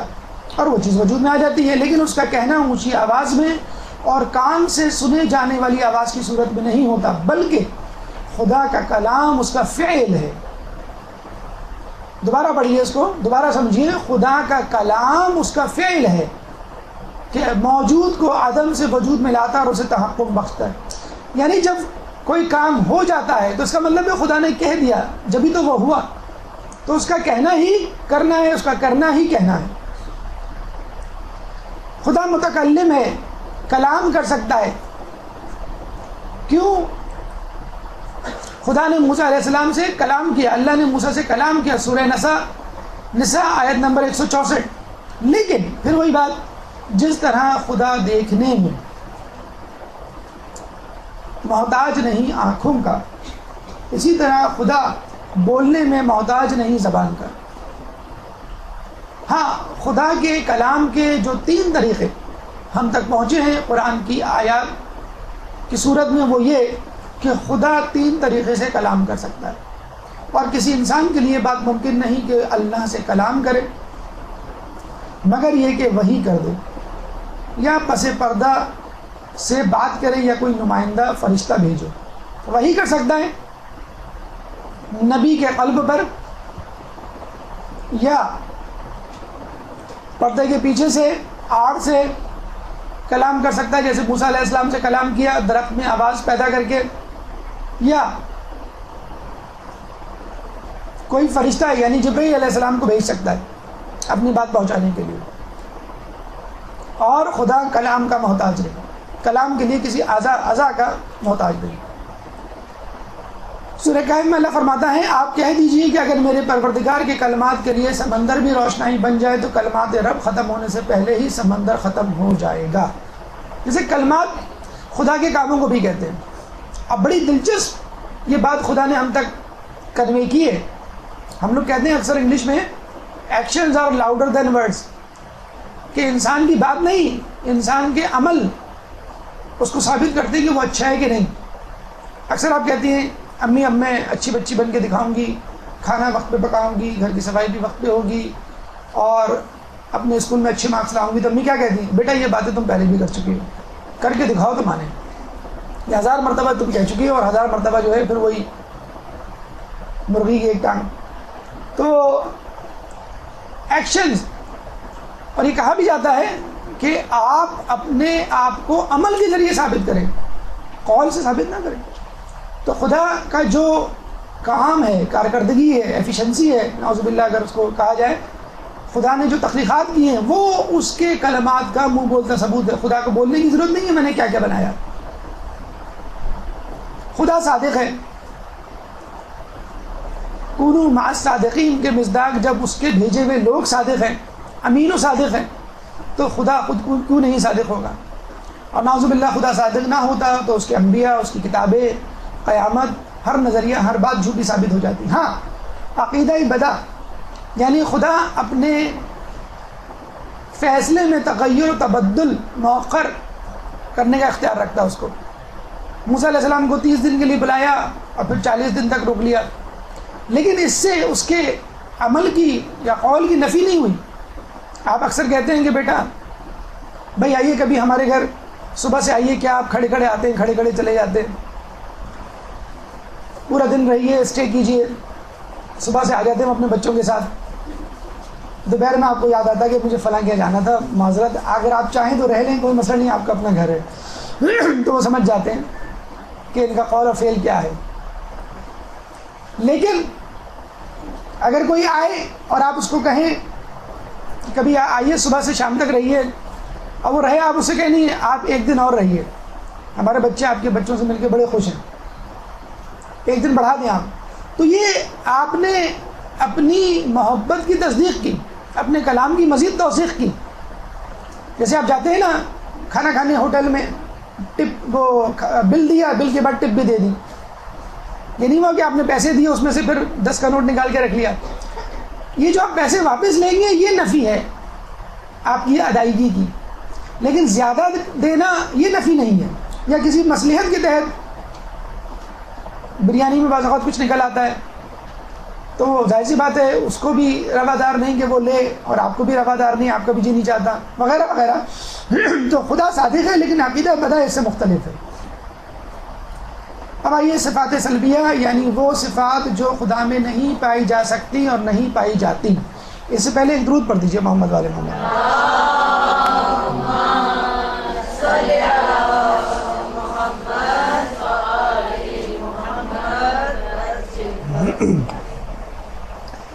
جیسا کہ پہلے عرض کیا گیا کہ ہر وہ بری صفت جو نہیں ہونی چاہیے وہ خدا میں نہیں ہوتی، ہر اچھی صفت جو ہونی چاہیے وہ خدا میں ہوتی ہے. اب اس کی تعداد متعین کرنا خلاف عقل ہے، لیکن چونکہ وقت ایک بہرحال عوامل میں سے ایک عمل ہے، ایک عامل ہے، ایک فیکٹر ہے کہ جس کے تحت ہمیں چلنا ہے. علماء نے بھی ان صفات ہی کو اپنا تختہ مشق یا موضوع بنایا ہے کہ جو اہم ہیں. چنانچہ چند صفات سلبیہ کا تذکرہ اور اس کے بعد انشاءاللہ شرک کی گفتگو. خدا مرکب نہیں، اگر مرکب ہوا تو محتاج اجزا ہو جائے گا، اور محتاج اجزا ہوا تو واجب الوجود سے نکل کر ممکن الوجود بن جائے گا. واجب الوجود یعنی جو شے خود سے ہے، اور ممکن الوجود یعنی جو شے دوسری چیزوں سے مل کر بنی ہے. انسان پانی سے، ہڈی سے، گوشت سے مل کر بنا ہے. خدا ایسا نہیں ہے کہ آپ کہیں کہ خدا فلاں فلاں فلاں چیزوں سے مل کر بنا ہے، تو وہ چیز نکال لیں تو خدا کی شخصیت میں کمی آ جائے گی. تو خدا واجب الوجود ہے، ممکن الوجود نہیں. خدا اپنے طور پر خدا ہے،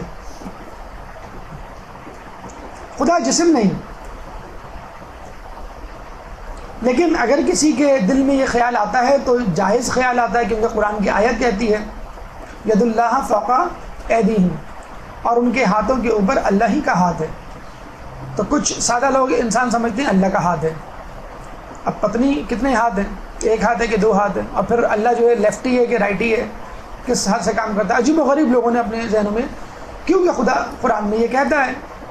ہمارے ایک عالم دین نجد کے علماء سے ملے، انہوں نے کہا کہ یہ آیت ہے قرآنی کی، اور قرآن کی جو آیت ہے اس کو ویسا ہی سمجھنا چاہیے، اس کے باطنی مفہوم پہ توجہ نہیں دینی چاہیے. تو انہوں نے قرآن کی آیت پیش کی جس کے تحت خدا قرآن میں فرماتا ہے کہ جو لوگ دنیا میں اندھے ہیں وہ آخرت میں بھی اندھے اٹھائے جائیں گے. انہوں نے کہا آپ کے یہاں نجدی علماء میں بیشتر علماء اندھے ہیں، نابینا ہیں، تو کیا یہ سب اندھے اٹھائے جائیں گے؟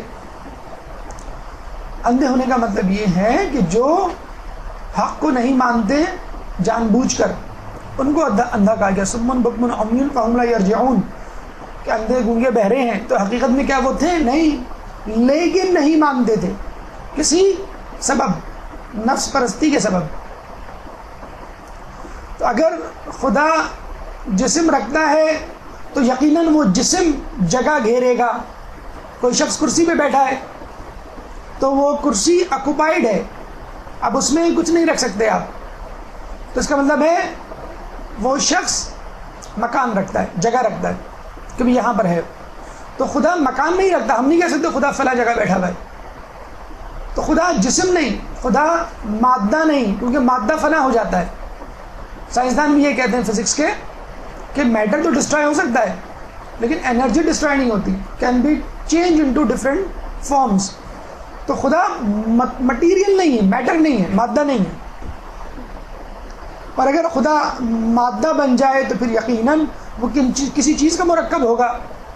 اگر ہم یہ کہیں نہیں فقط ایک چیز ہے، ایک عنصر ہے، مثلا مٹی کے اندر بہت ساری چیزیں، آپ نے ایک ایلیمنٹ کاپر لے لیا، آئرن لے لیا، تو وہ کاپر یا آئرن کا جو ایٹم ہے وہ خود الیکٹران، پروٹون، نیوٹران سے مل کر بنا ہے، تو مرکب ہونے کی بات آخر تک جائے گی. خدا مکان نہیں رکھتا. کچھ بچے اکثر پوچھتے ہیں امی بیت اللہ کا مطلب کیا ہے؟ امی کہتی ہیں اللہ کا گھر. تو کہتے ہیں صرف ایک کمرے کا گھر. ہمیں شکر ادا کرنا چاہیے ہمارے پاس 2 بیڈروم 3 بیڈروم کا. تو اللہ یہاں رہتا ہے، ہم کھٹکھٹائیں گے دروازہ، ناک کریں گے تو اللہ نکلے گا باہر. ایسا نہیں ہے، یہ علامتی گھر ہے. خدا مکان نہیں رکھتا. اچھا کچھ لوگوں کے ذہنوں میں اگر خیال آتا ہے تو صحیح خیال آتا ہے، کیوں کہ سورہ طٰہٰ میں موجود ہے اور وہ رحمان عرش پر، عرش استوا، عرش پر اختیار اقدار رکھنے والا ہے.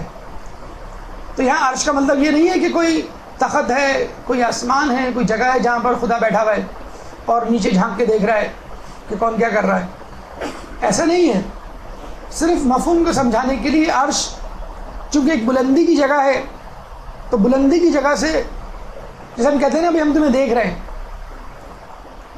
تو اب آدمی جو ہے پریشان ہوتا ہے کہاں دیکھ رہے ہیں آپ، میرے آس پاس تو نہیں ہے. پتہ لگا کیمرہ لگا ہوا ہے چھت کے اوپر جہاں سے آپ کو دیکھا جا رہا ہے. تو بلندی جو ہے وہ ایک جامعیت ہے اس کے اندر. اسی لیے اللہ تعالیٰ کا جو کانسیپٹ ہے وہ کہ آسمانوں میں آسمان میں نہیں ہر جگہ موجود ہے. رد دلیل یہ ہے کہ ظاہری ترجمے پہ نہیں جانا چاہیے، جیسے ہم نے ابھی ایک مثال پیش کی کہ جو لوگ دنیا میں اندھے ہیں وہ آخرت میں بھی اندھے اٹھائے جائیں گے، تو ایسا نہیں ہے. دیکھیں ایک بات یاد رکھیں، بہت اہم، ہو سکتا ہے تھوڑا سا مشکل لگے لیکن بڑا اہم اصول ہے، آپ کی عمر بھر کا مسئلہ حل ہو جائے گا. ایک سلوشن ہے، ایک کی ہے، ایک طریقہ ہے. اگر کبھی آپ کا دماغ جو ہے ابہام، اشکال، کنفیوژن کا شکار ہو، کبھی آپ کی نظر ایسی حدیث پر پڑے یا کوئی آیت آپ کی نظروں کے سامنے سے گزرے جو آپ کے عقیدے سے ٹکراتی ہو، جیسے خدا جسم نہیں رکھتا، مکان نہیں رکھتا، لیکن آیات بتلا رہی ہیں ظاہری طور پہ کہ شاید ایسا ہے، تو اب ایک طریقہ ہے کہ یا تو جو آپ کا عقیدہ ہے وہ بھی صحیح ہے اور جو آپ پڑھ رہے ہیں یعنی نقل ہوا ہے جو نظریہ جو بات وہ بھی ٹھیک ہے، یعنی دونوں کو تسلیم کر لیں، عقل کو بھی نقل کو بھی. یہ کیسے ممکن ہے کہ آپ نقل کو بھی تسلیم کر لیں، عقل کو بھی تسلیم کر لیں، حالانکہ دونوں ٹکرا رہی ہیں. یعنی خدا مکان بھی رکھتا ہے، خدا مکان نہیں بھی رکھتا، خدا مرکب بھی ہے، خدا مرکب نہیں بھی ہے. یہ کیسے ممکن ہے کہ ہم دونوں باتوں کو مان لیں؟ ٹھیک. یا ایک بات یہ ہو سکتی ہے آپشن کہ ہم دونوں باتوں کو تسلیم ہی نہ کریں، یعنی خدا جسم بھی نہیں ہے، خدا جسم بھی ہے، خدا مرکب نہیں ہے، خدا مرکب بھی ہے. یہ کیا بات ہوئی؟ دونوں چیزیں نہیں ہیں تو یہ کیسے ممکن ہو جائے گا؟ کیسے ہم تسلیم کریں؟ کوئی ایک چیز ہمیں تسلیم کرنی ہے. اگر خدا ہے مطلب آپ کہیں گے خدا نہیں بھی ہے اور ہے بھی، یہ کیسے ممکن ہے خدا نہیں بھی اور ہے بھی؟ تو دونوں کو ترک نہیں کر سکتے، دونوں کو تسلیم نہیں کر سکتے. اب یہ کر لیں کہ آپ تسلیم نقل، کہ جو بات نظر آ رہی ہے اس کو تسلیم کر لیں جیسی نظر آ رہی ہے اور اپنی عقل کو چھوڑ دیں، نہ لڑائیں.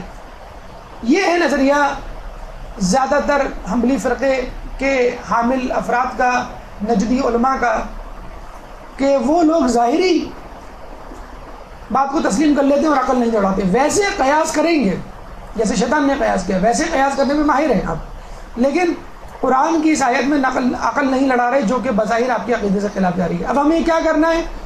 دونوں چیزیں ترک نہیں کر سکتے، دونوں چیزیں تسلیم نہیں کر سکتے. اب ہم کیا کریں؟ جو لکھا ہوا ہے، جو نقل کیا گیا اس کو تسلیم کر لو.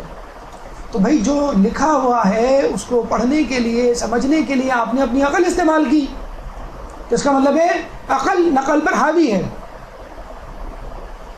تو اب آپ کے پاس ایک ہی آپشن رہ گیا کہ آپ جو ظاہری کلمہ ہے اس کو نہ دیکھیں بلکہ عقل کو استعمال کرتے ہوئے اس کا مفہوم اخذ کریں. جیسے امی آپ کو کہتی ہیں کہ بیٹا میں نے تمہیں 70 مرتبہ کہا ہے اپنی چیزیں اپنی جگہ پہ رکھا کرو، تو کیا انہوں نے 70 مرتبہ کہا ہے؟ بچے کہتے بھی امی 70 مرتبہ نہیں کہا آپ نے. امی کہتی ہے کیوں؟ نہیں امی آپ نے 50 مرتبہ کہا ہے، میں نے گنا ہے. تو 70 مرتبہ یا 10 مرتبہ 1000 مرتبہ کہا ہے، تو یہ کیا ہے؟ کثرت کلام. تو اس کو ایز اٹ از جسے کہتے ہیں کہ نہیں لینا ہے بلکہ عقل لڑاتے ہوئے اس کو سمجھنا ہے. مثلا ایک ہوتی ہے روایت اور ایک ہوتی ہے درائیت. روایت آپ کی عقل کے خلاف جا رہی ہے تو آپ اپنی درائیت یعنی عقل استعمال کریں.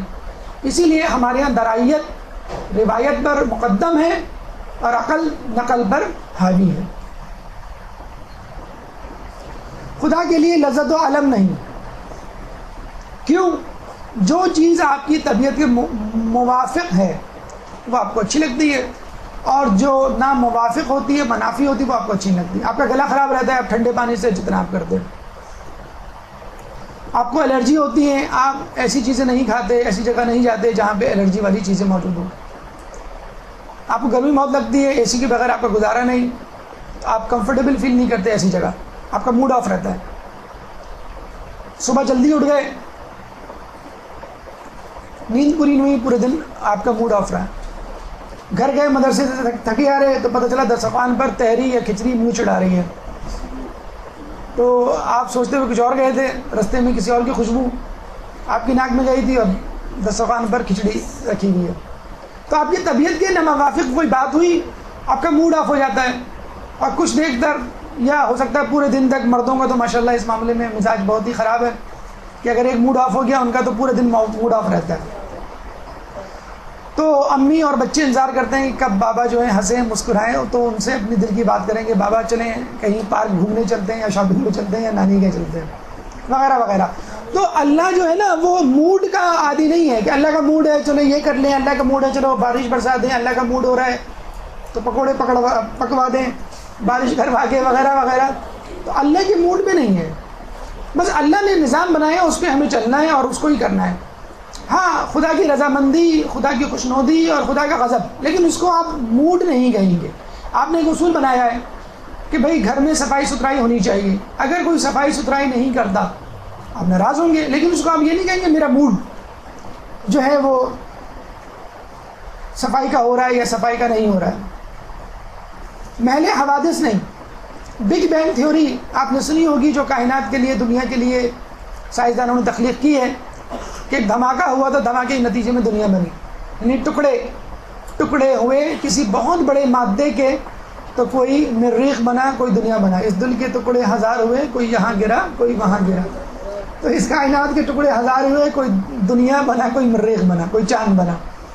تو نعوذ باللہ خدا کسی بگ بینگ تھیوری کا نتیجہ نہیں ہے. کوئی دھماکہ ہوا تو اس میں سب سے بڑا ٹکڑا تھا, سب سے بڑا جسم تھا, وہ خدا بن گیا, باقی جو ہے اس کے غلام. نہیں, ایسا نہیں ہے. خدا محل حوادث نہیں, کسی حادثے کے نتیجے میں وجود میں نہیں آیا. خدا ہمیشہ سے ایسے ہی ہے جیسا ہے. خدا مرا ہی نہیں. ابھی آپ کے سامنے گفتگو ہوئی کہ خدا کو دیکھا نہیں جا سکتا. سورہ قیامت میں اللہ فرماتا ہے, اور کچھ شاداب چہرے اس دن اپنے رب کی طرف دیکھ رہے ہوں گے. سورہ قیامت آیت نمبر 22 اور 23.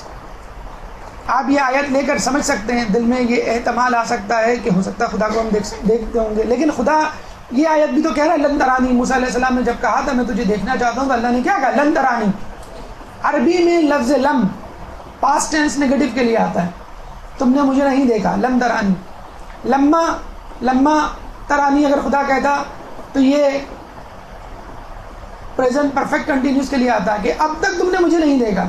لیکن خدا لفظ استعمال کر رہا ہے لن ترانی, تم کبھی نہیں دیکھ سکتے. نیور ایور, نہ ماضی میں, نہ مستقبل میں, نہ کبھی اور. کسی نجدی عالم نے ہمارے عالم سے پوچھا کہ ہم, بلکہ پوچھا کیا, یہ اس کا اعادہ کیا, دعویٰ کیا کہ ہم خدا کو دیکھ سکتے ہیں.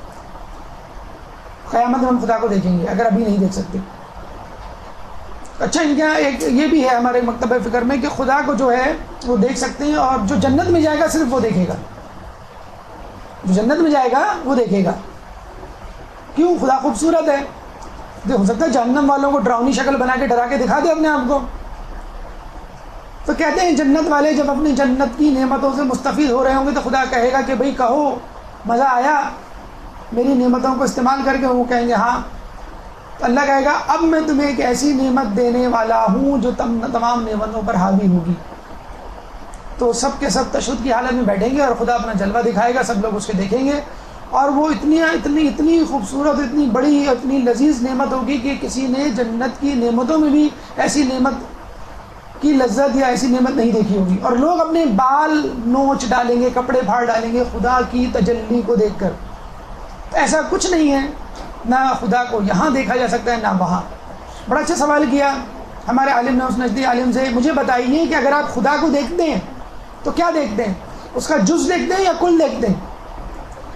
اگر کل دیکھتے ہیں تو خدا تو لامحدود ہے. اگر آپ نے مکمل خدا دیکھ لیا تو خدا محدود ہو گیا, اور اگر جز دیکھتے ہیں تو خدا مرکب ہو گیا. حالانکہ خدا کی ذات واحد و یگانہ اور بسیط ہے, خدا مرکب نہیں ہے.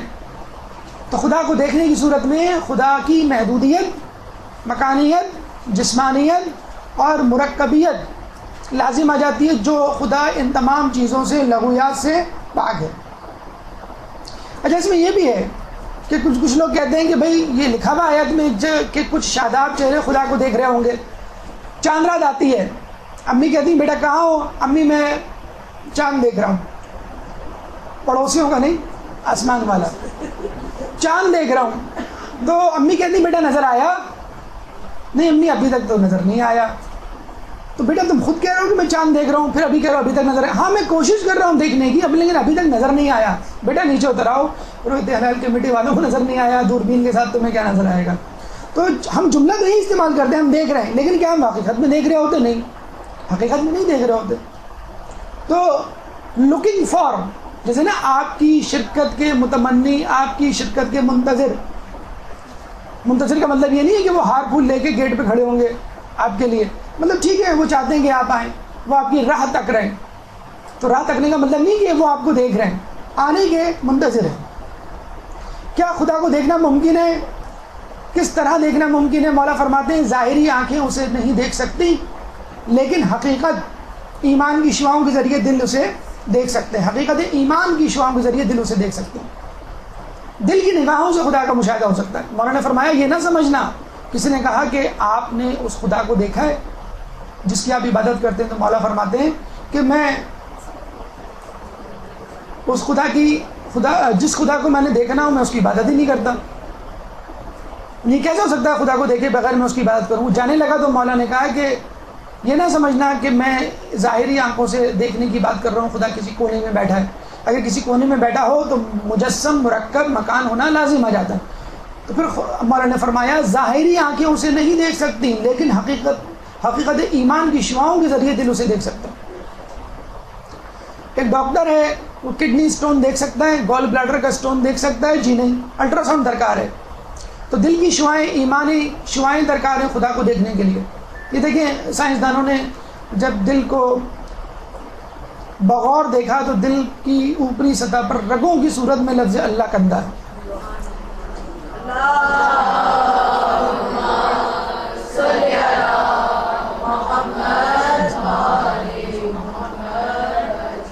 اور آپ اپنے جسم کو اندرونی نہیں باطنی طور پہ دیکھیں, آپ کی انگلیوں کی بناوٹ اللہ اللہ پکار رہی ہے, آپ کی انگلی کے پوروں میں موجود لکیریں اللہ کا ورد کر رہی ہیں, آپ کی ہتھیلی کے پیچھے موجود رگیں بتلا رہی ہیں کہ یہاں خدا ہے.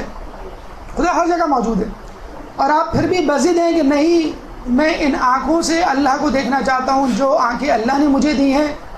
تو اللہ کبھی مچھلیوں کے جسم پر, کبھی ٹماٹر کے پھل میں, کبھی درختوں کی شاخوں میں, کبھی درختوں کی ٹہنیوں میں, کبھی درخت کو مجبور کر دیتا ہے رکوع میں جانے کے لیے, اور کبھی خود پتھر اس کے آگے سربسجود ہو جاتے ہیں.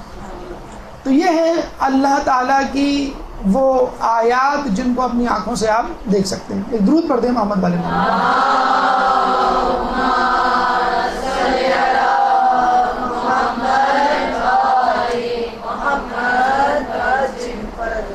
آئیے ہماری گفتگو کا نواں مرحلہ یعنی شرک.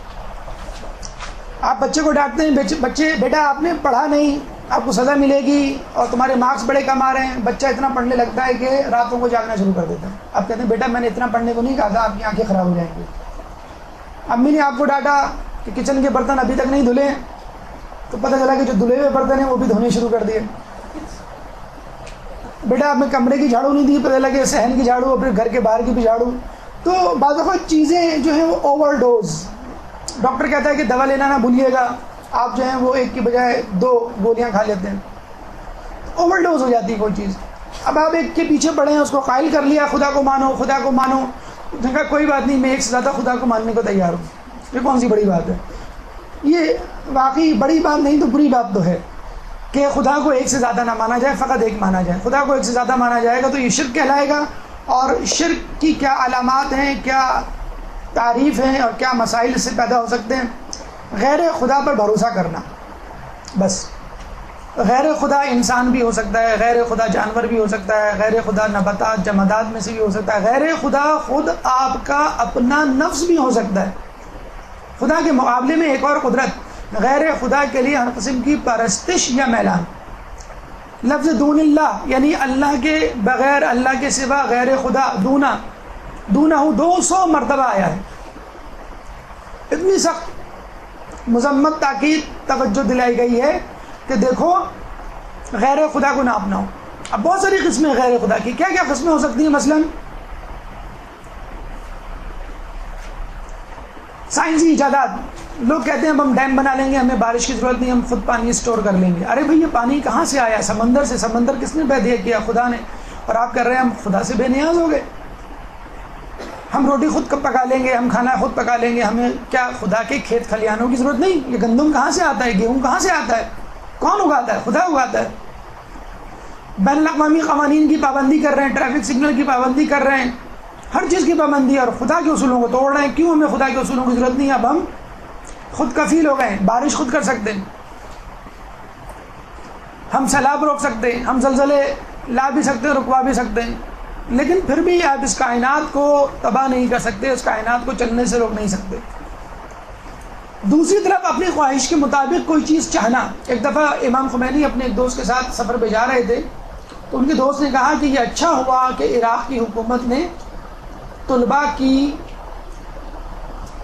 عراق میں آمد روک دی. یعنی ایرانی طلباء کو عراق جانے کی اجازت نہیں تھی اس زمانے میں صدام کی طرف سے. تو امام خمینی نے کہا کہ یہ تم توحید کے منافی بات کر رہے ہو. اگر خدا چاہتا ہے کہ طلباء جائیں تو تم کیوں اس میں رکاوٹ بن رہے ہو؟ اور تم کیوں یہ چاہتے ہو کہ ایک مرکز خوب پھلے پھولے اور دوسرا مرکز تباہ و برباد ہو جائے؟ یہ تمہاری منشا، تمہاری خواہش پر نہیں ہے کہ کچھ چیزیں تمہاری خواہش کے مطابق ہوں، کائنات تمہارے مطابق چلے، اور جب تم چاہو کائنات رک جائے یا کچھ اور ہو جائے یا حالات بدل جائے. خدا جیسا چاہے گا وہ کرے گا، ہم صرف اپنی کوشش کر سکتے ہیں. اگر کسی نے خدا کی شریعت کو، خدا کی مصلحت کو، خدا کے کاموں کو بگاڑنے کی کوشش کی تو خدا فرماتا ہے اور جن لوگوں نے خدا کے سوا اور لوگوں کو کارساز بنا رکھا ہے ان کی مثال مکڑی کی سی ہے. سورہ عنکبوت آیت نمبر 41. تو مکڑی کے جالے سے. اور یہ بھی کہا ہے کہ سب سے کمزور گھر مکڑی کا گھر ہوتا ہے. اور اس معاملے میں ابراہیم علیہ السلام کی اگر مثال نہ دی جائے تو یہ موضوع پر ظلم ہوگا کہ ابراہیم علیہ السلام نے ماشاءاللہ بڑے درجہ بدرجہ اور بتدریج انداز سے شرک سے بیزاری کا اظہار کیا. پہلے کہا کہ میں ایسے چاند ستاروں کو نہیں مانتا جو غروب ہو جاتے ہیں، سورہ انعام آیت نمبر 76. پھر اپنے وقت کے خدا نعوذ باللہ نمرود سے بیزاری کا اظہار کیا، سورہ بقرہ آیت نمبر 58. پھر اپنے عزیزوں سے دوری کہ وہ خود میرے خدا نہ بن جائیں. بی بی ہاجرہ اور حضرت اسماعیل کو عرب کے تپتے صحرا میں بے آب و دانہ جو ہے وہ چھوڑ دیا، سورہ ابراہیم آیت نمبر 26. گھر والوں سے دوری اختیار کی، بچے کی قربانی دی، یعنی اپنے بچے کو خواب کے طور پر جو خواب میں حکم دیا گیا تھا اس میں عمل کرتے ہوئے اس کو ذبح کیا اور بچڑا ذبح ہو گیا. اپنی جان کی قربانی دی، نمرود کی آگ میں کود پڑے. تو آپ دیکھیے خدا ابراہیم علیہ السلام نے بتدریج ان خداؤں کو انکار کیا جو ان کے آس پاس ہو سکتے تھے، جن لوگوں کو لوگوں نے خدا بنایا ہوا تھا، جمادات سے لے کے نباتات سے لے کے حیوانات سے لے کے خود انسان، ان جیسے انسان، اور پھر آخر میں اپنے نفس کو بھی قربان کر دیا. بے خطر کود پڑا آتش نمرود میں عشق، عقل ہے محو تماشائے لبے بام ابھی. تو یہ ابراہیم علیہ السلام کا اظہار تھا شرک کی بیزاری سے. تو یہ سورہ ابراہیم آیت نمبر 36 اور گھر والوں سے دوری سورہ ابراہیم آیت نمبر 37.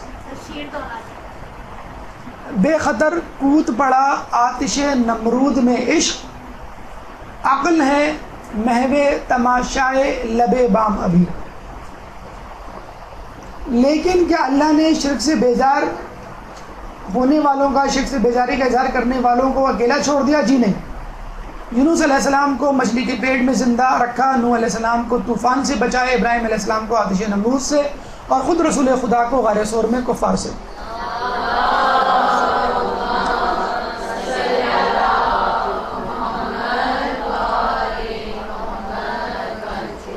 علامات شرک. جب انسان شرک کرتا ہے تو یقیناً وہ کسی اور کو خدا بناتا ہے، کمپنی کے باس کو، بیوی بچوں کو، صاحب اختیار لوگوں کو، حکمرانوں کو، اپنے دوستوں کو، تو کبھی وہ ایک کی سنتا ہے، کبھی دوسرے کی سنتا ہے۔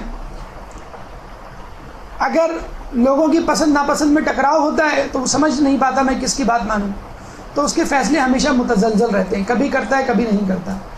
خود معاشرہ منتشر ہو جاتا ہے، انتشار کا شکار ہو جاتا ہے۔ کچھ لوگ حکمرانوں کو خدا سمجھتے ہیں، کچھ لوگ میڈیا کو، کچھ لوگ اسٹیبلشمنٹ کو، کچھ لوگ مافیا کو۔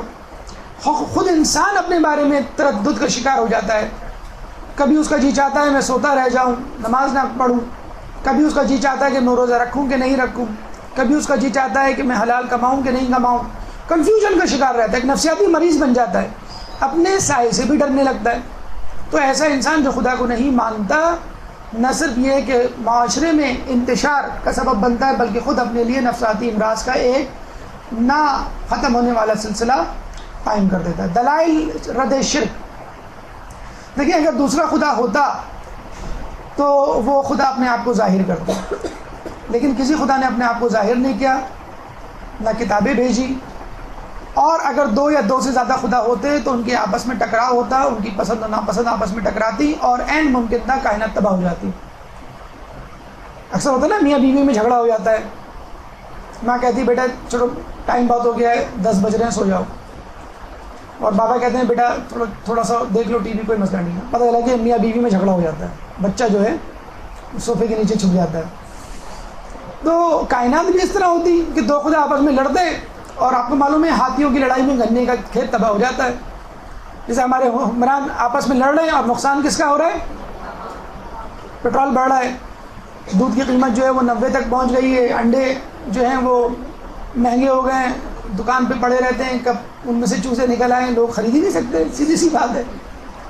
تو حکمران لڑ رہے ہیں اور نقصان جو ہے عوام کا۔ تو اگر دو یا دو سے زیادہ خدا ہوتے تو لوگ خدا آپس میں لڑ پڑتے، یقیناً لڑ پڑتے، اور کائنات تباہ ہو کے رہ جاتی۔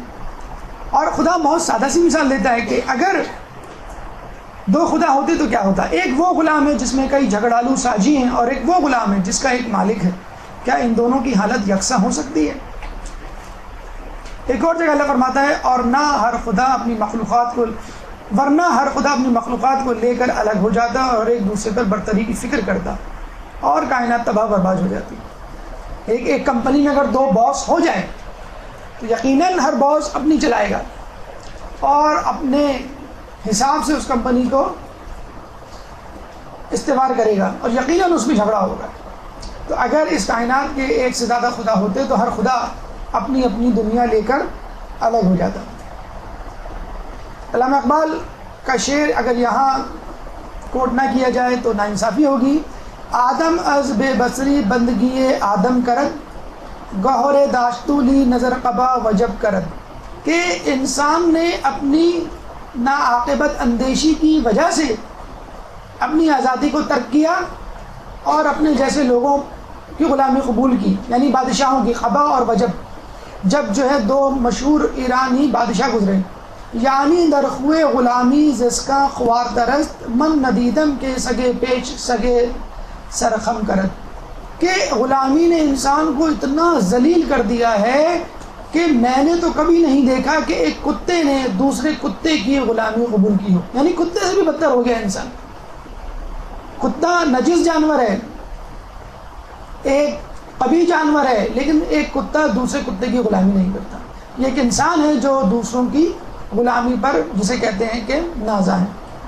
یہ وہ شعر ہے جو علامہ اقبال کی شرک سے بیزاری کا اظہار کرتا ہے، اور اس کو خود آیت اللہ محسن قریطی نے اپنی کتاب مکتب رسول میں کوٹ کیا۔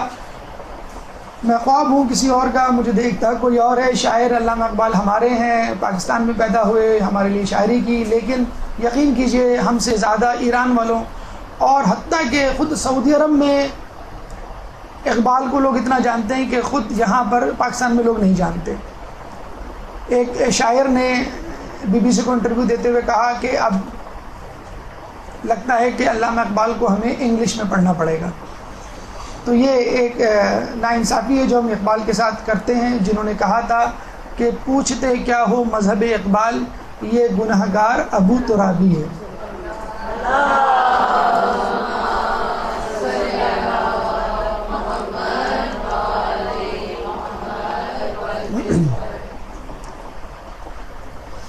اب آئیے ہماری گفتگو کا آخری مرحلہ کہ دیگر مذاہب میں خدا ہے تو کیوں کر ہے، کیسا ہے. کیونکہ بیچارے بہت سارے مسلمان سادہ لوگ عوام جب دوسرے لوگوں کو خدا کی عبادت کرتے ہوئے دیکھتی ہے تو یہ کہتی ہے کہ یہ بھی تو خدا کو مانتے ہیں. اور بہت سے ایسے لوگ ملیں گے، اسپیشلی وہ لوگ جو امریکہ یورپ میں رہتے ہیں. ہمارے ایک جاننے والے تھے، وہ کویت سے واپس آئے تو وہ کہنے لگے کہ ہندو بھی اپنی جگہ صحیح ہیں، عیسائی بھی اپنی جگہ صحیح ہیں، ہم بھی اپنی جگہ صحیح ہیں. اب آپ دیکھیے مومن اہل بیت کا ماننے والا وہ کتنی عجیب بے ڈھنگ کی بات کر رہا ہے. ان الدین عند اللہ الاسلام، کہ دین تو فقط اسلام ہے. خود اللہ کہہ رہا ہے کوئی اور دین ہے ہی نہیں. الیوم اکملت لکم دینکم واتممت علیکم نعمتی ورضیت لکم الاسلام دینا، کہ دین اسلام کو مکمل کر دیا، اس میں راضی ہو گئے، اب کوئی اور دین نہیں ہے. ٹھیک، تو کچھ لوگ دھوکہ کھا جاتے ہیں کہ چونکہ وہ بھی اچھے ہیں، نیک کام کرتے ہیں اور اللہ کو مانتے ہیں، اس لیے ہمیں ان کو ماننا چاہیے، وہ بھی جنت میں جائیں گے. جی نہیں، شیطان بھی اللہ کی عبادت کرتا تھا اور اس نے اللہ کی عبادت سے انکار نہیں کیا تھا. اس نے یہ کہا تھا میں سجدہ نہیں کر رہا، اس کے بدلے میں تو کچھ اور کروا لے. آپ جاتے نا بھائی ریسٹورنٹ کھانا کھانے، بھائی ڈیل 1 میں یہ ہے، ڈیل 2 میں یہ ہے، اچھا ہم یہ ڈراپ کریں گے تو آپ اس کے بدلے یہ لے لیے گا. نہیں، خدا کہتا ہے کہ یہ عبادت ہے، یہ دین ہے، یہ اس پہ عمل کرنا. ہم کہتے ہیں اچھا اس کے بدلے ہم یہ کر لیں، فجر کی 2 رکعت نہ پڑھیں، صبح 5 بجے اٹھ کر 9 بجے 4 رکعت پڑھ لیں گے آفس جانے سے پہلے. نہیں، آپ کو وہی 2 رکعت پڑھنی ہے جو وقت متعین ہے. تو خدا را آپ کو اسی خدا کو ماننا ہے اور اسی خدا کے دین کو ماننا ہے جو خدا نے ہمیں دیا ہے. کسی دین کو، خود ساختہ دین کو نہیں ماننا ہے. یہ اس بات کی دلیل ہے کہ لوگ خدا کے دین کو نہیں بلکہ اپنے دین کو مانتے ہیں. یہودی مذہب میں خدا کا کیا کانسیپٹ ہے؟ مشرکانہ خیالات ان کے لوگوں میں موجود ہیں. سورہ توبہ کی آیت نمبر 30 میں اللہ فرماتا ہے اور یہودیوں کا کہنا ہے کہ عزیر اللہ کے بیٹے ہیں، اور نصارہ کہتے ہیں کہ مسیح اللہ کے بیٹے ہیں. عزیر کچھ لوگوں کے مطابق اللہ کے نبی تھے، کچھ لوگوں کے مطابق اللہ کے نیک بندے تھے، بزرگ تھے یہودیوں کے. اور یہ زمانہ تھا سلیمان علیہ السلام اور زکریا علیہ السلام کے درمیان کا، جب بابل کے بادشاہ نے بخت نصر نے حملہ کر دیا تھا یہودیوں پر، ان کو نیست نابود کیا. 100 سال تک ان کے بچوں اور عورتوں کو غلام بنا کے رکھا. جب ایران کے بادشاہ، فارس کے بادشاہ کورش نے بخت النصر کو جو ہے وہ نیست نابود کیا اور اس کے ملک کو فتح کیا، تو یہ عزیر گئے اور ان سے درخواست کی کہ ہمارے خواتین، ہمارے بچوں کو چھوڑ دیں اور ہماری توریت جو جلا دی گئی ہے اس کو لکھنے کی اجازت دی جائے. تو بادشاہ نے ایسا کیا اور دین یہودیت جو ہے دوبارہ زندہ ہوا. تو یہ تجدید کرنے والے، دین کو زندہ کرنے والے یہودیوں کے، اس لیے ان کا بڑا احسان ہے. ان کا اصل نام تھا عزرا یا عزرا، انگلش میں عزرا لکھتے ہیں ورنہ عزرا بھی پڑھ سکتے ہیں. عربوں میں یہ اصول ہے کہ جب کوئی لفظ عرب استعمال کرتے ہیں تو اس کو چھوٹا بنا دیتے ہیں، تصغیر، اس میں تصغیر بنا دیتے ہیں. جیسے حسن کی اس میں تصغیر ہے حسین، رجل کی اس میں تصغیر ہے رجیل، یسوع کی اس میں تصغیر ہے عیسیٰ، اور یوحنا کی اس میں تصغیر ہے یحییٰ. اس میں تصغیر بنانے کا مطلب یہ نہیں ہے کہ عرب جو ہے اپنی زبان پہ گھمنڈ کرتے تھے اور انہوں نے غرور میں آ کے ایسا کیا کہ کوئی غیر عربی کا زبان کا لفظ آئے تو ہم اس کو چھوٹا بنا دیں. جیسے ہم لوگ نام رکھ لیتے ہیں، وقار کو وکی کہہ دیا، عذرا کو عزی کہہ دیا، تو پیار میں ہم اس کو چھوٹا نام جو ہے وہ پکارتے ہیں پیار میں. تو عربوں کا بھی یہی کہنا ہے کہ ہم پیار محبت میں ایسا کرتے ہیں. بہرحال ان کا اصل نام عذرا یا عزرا تھا اور اس کو عزیر جو ہے عربی میں کہا جاتا ہے. تو ان لوگوں میں کچھ لوگ ایسے تھے جو شرک کے قائل تھے. اچھا، اب اگر انسائکلوپیڈیا جوڈیکا یعنی یہودیوں میں انسائکلوپیڈیا پڑھیں تو اس میں اس بات کی تردید ہے کہ قرآن میں نعوذ باللہ جھوٹ لکھا ہے کہ ہم عزیر کو خدا مانتے ہیں، عزیر کو خدا نہیں مانتے. تو دیکھیں، اگر یہ جھوٹ ہوتا اور رسول اللہ نے جب ان کو بلایا کہ کہا تھا کہ تم ایسا کیوں کرتے ہو، تو انہوں نے تردید نہیں کی تھی یہودیوں نے رسول اللہ کے سامنے، اسی وقت تردید کر دیتے اگر ایسا نہیں تھا. ہاں یہ ممکن ہے کہ کچھ لوگ مانتے ہوں کچھ لوگ نہیں مانتے ہوں. جس طرح خود شیعوں میں ایک فرقہ پیدا ہوا نصیری جو خود تشیع سے نکل گیا, جس نے علی کو خدا کہا. تو اسی طرح جس طرح عیسیٰ علیہ السلام کے بارے میں عیسائی عقیدہ رکھتے ہیں کہ وہ خدا ہیں, یہودی بھی عقیدہ رکھتے ہیں عزیر علیہ السلام اللہ کے بیٹے ہیں, اور عیسائی اس معاملے میں تھوڑا سا آگے چلے گئے ہیں اور وہ یہ کہتے ہیں کہ نہ صرف عیسیٰ خدا ہیں بلکہ جبرائیل بھی خدا ہیں.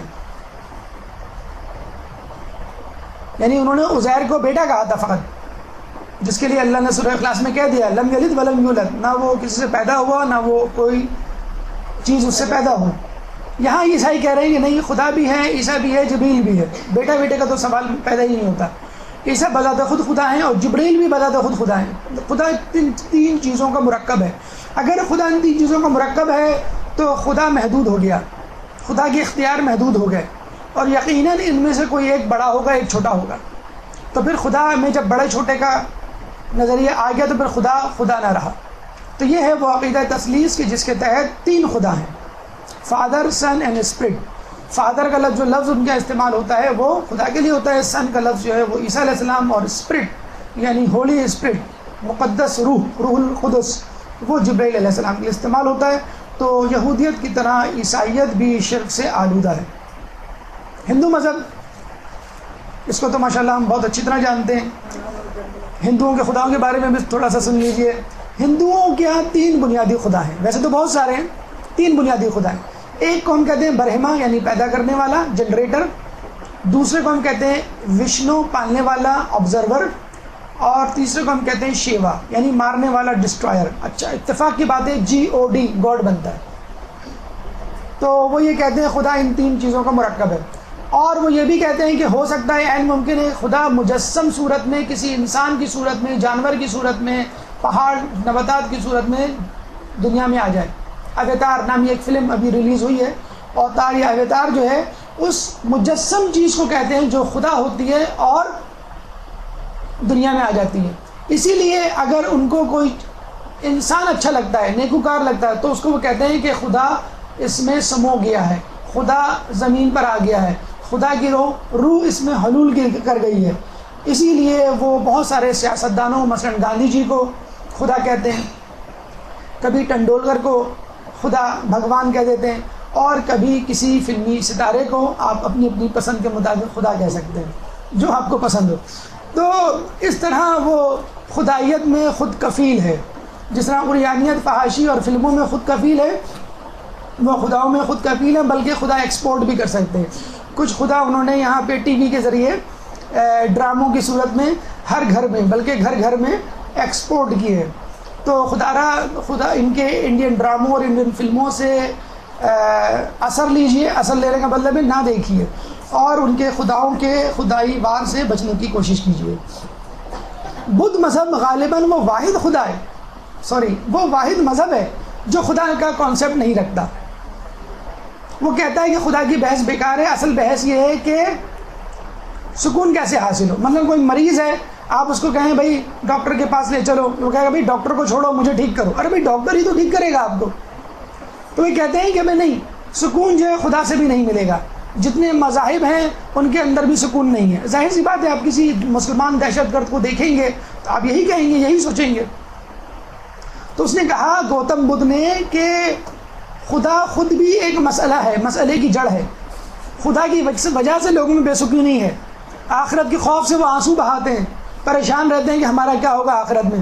تو یہ تو کوئی بات نہیں ہوئی, انسان کو پریشان نہیں ہونا چاہیے, ریلیکس رہنا چاہیے. کچھ لوگ آپ نے دیکھو گے نا امتحان کے دنوں میں بھی ان کے دانت نکل رہے ہوتے ہیں.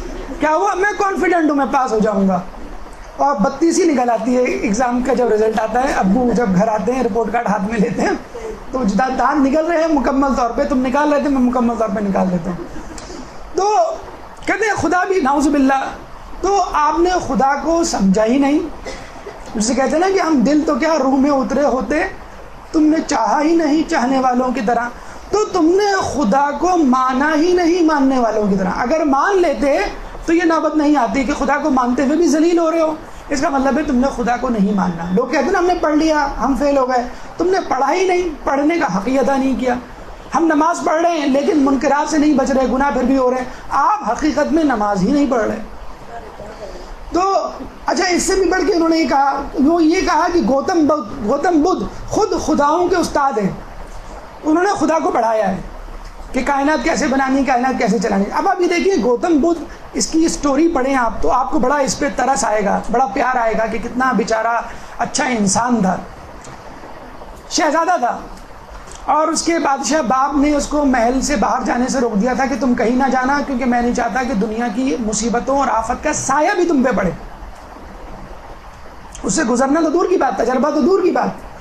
وہ چلے گئے، ایک دفعہ دیوار پھلانگ کے باہر دیکھا تو ایک آدمی پڑا ہوا ہے، ڈیڈ میت پڑی ہوئی ہے۔ ایک اور جگہ دیکھا، آگے گئے تو مفلس ناچار بھیک مانگ رہا ہے۔ ایک اور جگہ آگے گئے تو وہاں مریض، تو انہوں نے کہا کہ بھائی یہ تو بڑا مسئلہ ہے، ہمیں سکون چاہیے، اور پھر وہ سکون کی تلاش میں گئے۔ 4 سال تک دھرنا دیا، دھرنا میں کہہ رہا ہوں، ہم نے جو ہے درخت کے نیچے انہوں نے میڈیٹیشن کیا اور بدھ مذہب ایجاد کیا، اور ان کی تمام ریاضت کو شیطان نے ہائی جیک کر لیا۔ قربانی کی کھالوں کی گاڑیوں کی ہائی جیک کیا جاتا ہے نا، پہلے گھر گھر آتے تھے، اب گاڑیوں کو ہائی جیک کر لیا جاتا ہے۔ تو بیچارے نے 4 سال محنت کی، کیوں کہ خلوص نیت نہیں تھا، صرف یہ تھا کہ میں اپنا دین بناؤں، جس طرح سکھ کے گرو نانک چاہ رہے تھے کہ میں اپنا دین بناؤں، اس لیے وہ سکھ مذہب بنا بیٹھے۔ آخری بات ایتھیزم کی، رچرڈ ڈاکن نے ایک کتاب لکھی دا گاڈ ڈیلیوژن۔ اس کے مطابق جب ایک آدمی وہم کا شکار ہو تو اسے مرض کہتے ہیں، اور جب بہت سارے لوگ اس کا شکار ہوں تو اسے مذہب کہتے ہیں۔ 50% آمدنی ہوئی اس کتاب سے، اور اس کے بعد مذہبی کتابیں اتنی بکی امیزون کی کہ 120% اس کا پروفٹ ہوا مذہبی کتابوں کی سیل سے۔ انہوں نے رچرڈ ڈاکن کے ہاتھ پیر جوڑے کہ اب آپ ایسی کتابیں نہ لکھیں۔ بہرحال جو لوگ خدا کو نہیں مانتے اس کے لیے مولا علی کا ایک بہت خوبصورت جملہ، کسی نے مولا علی سے کہا کہ آپ اتنی عبادت کرتے ہیں، اگر خدا نہ ہوا تو آپ کا کیا بنے گا؟ مولا نے کہا کہ اگر خدا ہوا تو تیرا کیا بنے گا؟ تو 2 اسٹوڈنٹ جمع ہوتے ہیں امتحان کے دن، کہنے لگے، ایک اسٹوڈنٹ کہنے لگا کہ پرچہ نہیں ہے، میں نے تیاری نہیں کی۔ دوسرے نے کہا پرچہ ہے، میں نے تیاری کی۔ تو دوسرا ہنس کے کہنے لگا کہ تم نے خواہ میں تیاری کی، اگر نہ ہوا تو پہلے نے کہا اگر ہو گیا تو بہتر یہ ہے کہ اگر خدا نہیں ہے تو اسے ایجاد کرنے کی ضرورت ہے۔ والٹیئر، ایک ملحد جو کہ موحد ہو گیا، کہنے لگا کہ ہمیں خدا کی ضرورت ہے، خدا را ہمیں ہمارا خدا دے دو۔ خدا آپ کی معرفت الہی کی حفاظت کرے، جو کچھ سنا اس کو سنا گیا، پڑھا گیا، بیان کیا گیا، اس پر عمل کرنے کی توفیق عطا فرمائے، ایمان کے ظہور میں تعجیل فرمائے، اور ہمیں ان کے جانثاروں میں شامل فرمائے۔ وآخر دعوانا ان الحمد للہ رب العالمین۔ اللجن اللجن اللجن اللجن یا مولا اللجن اللجن اللجن اللجن اللجن اللجن اللجن یا صاحب السماء اللجن اللجن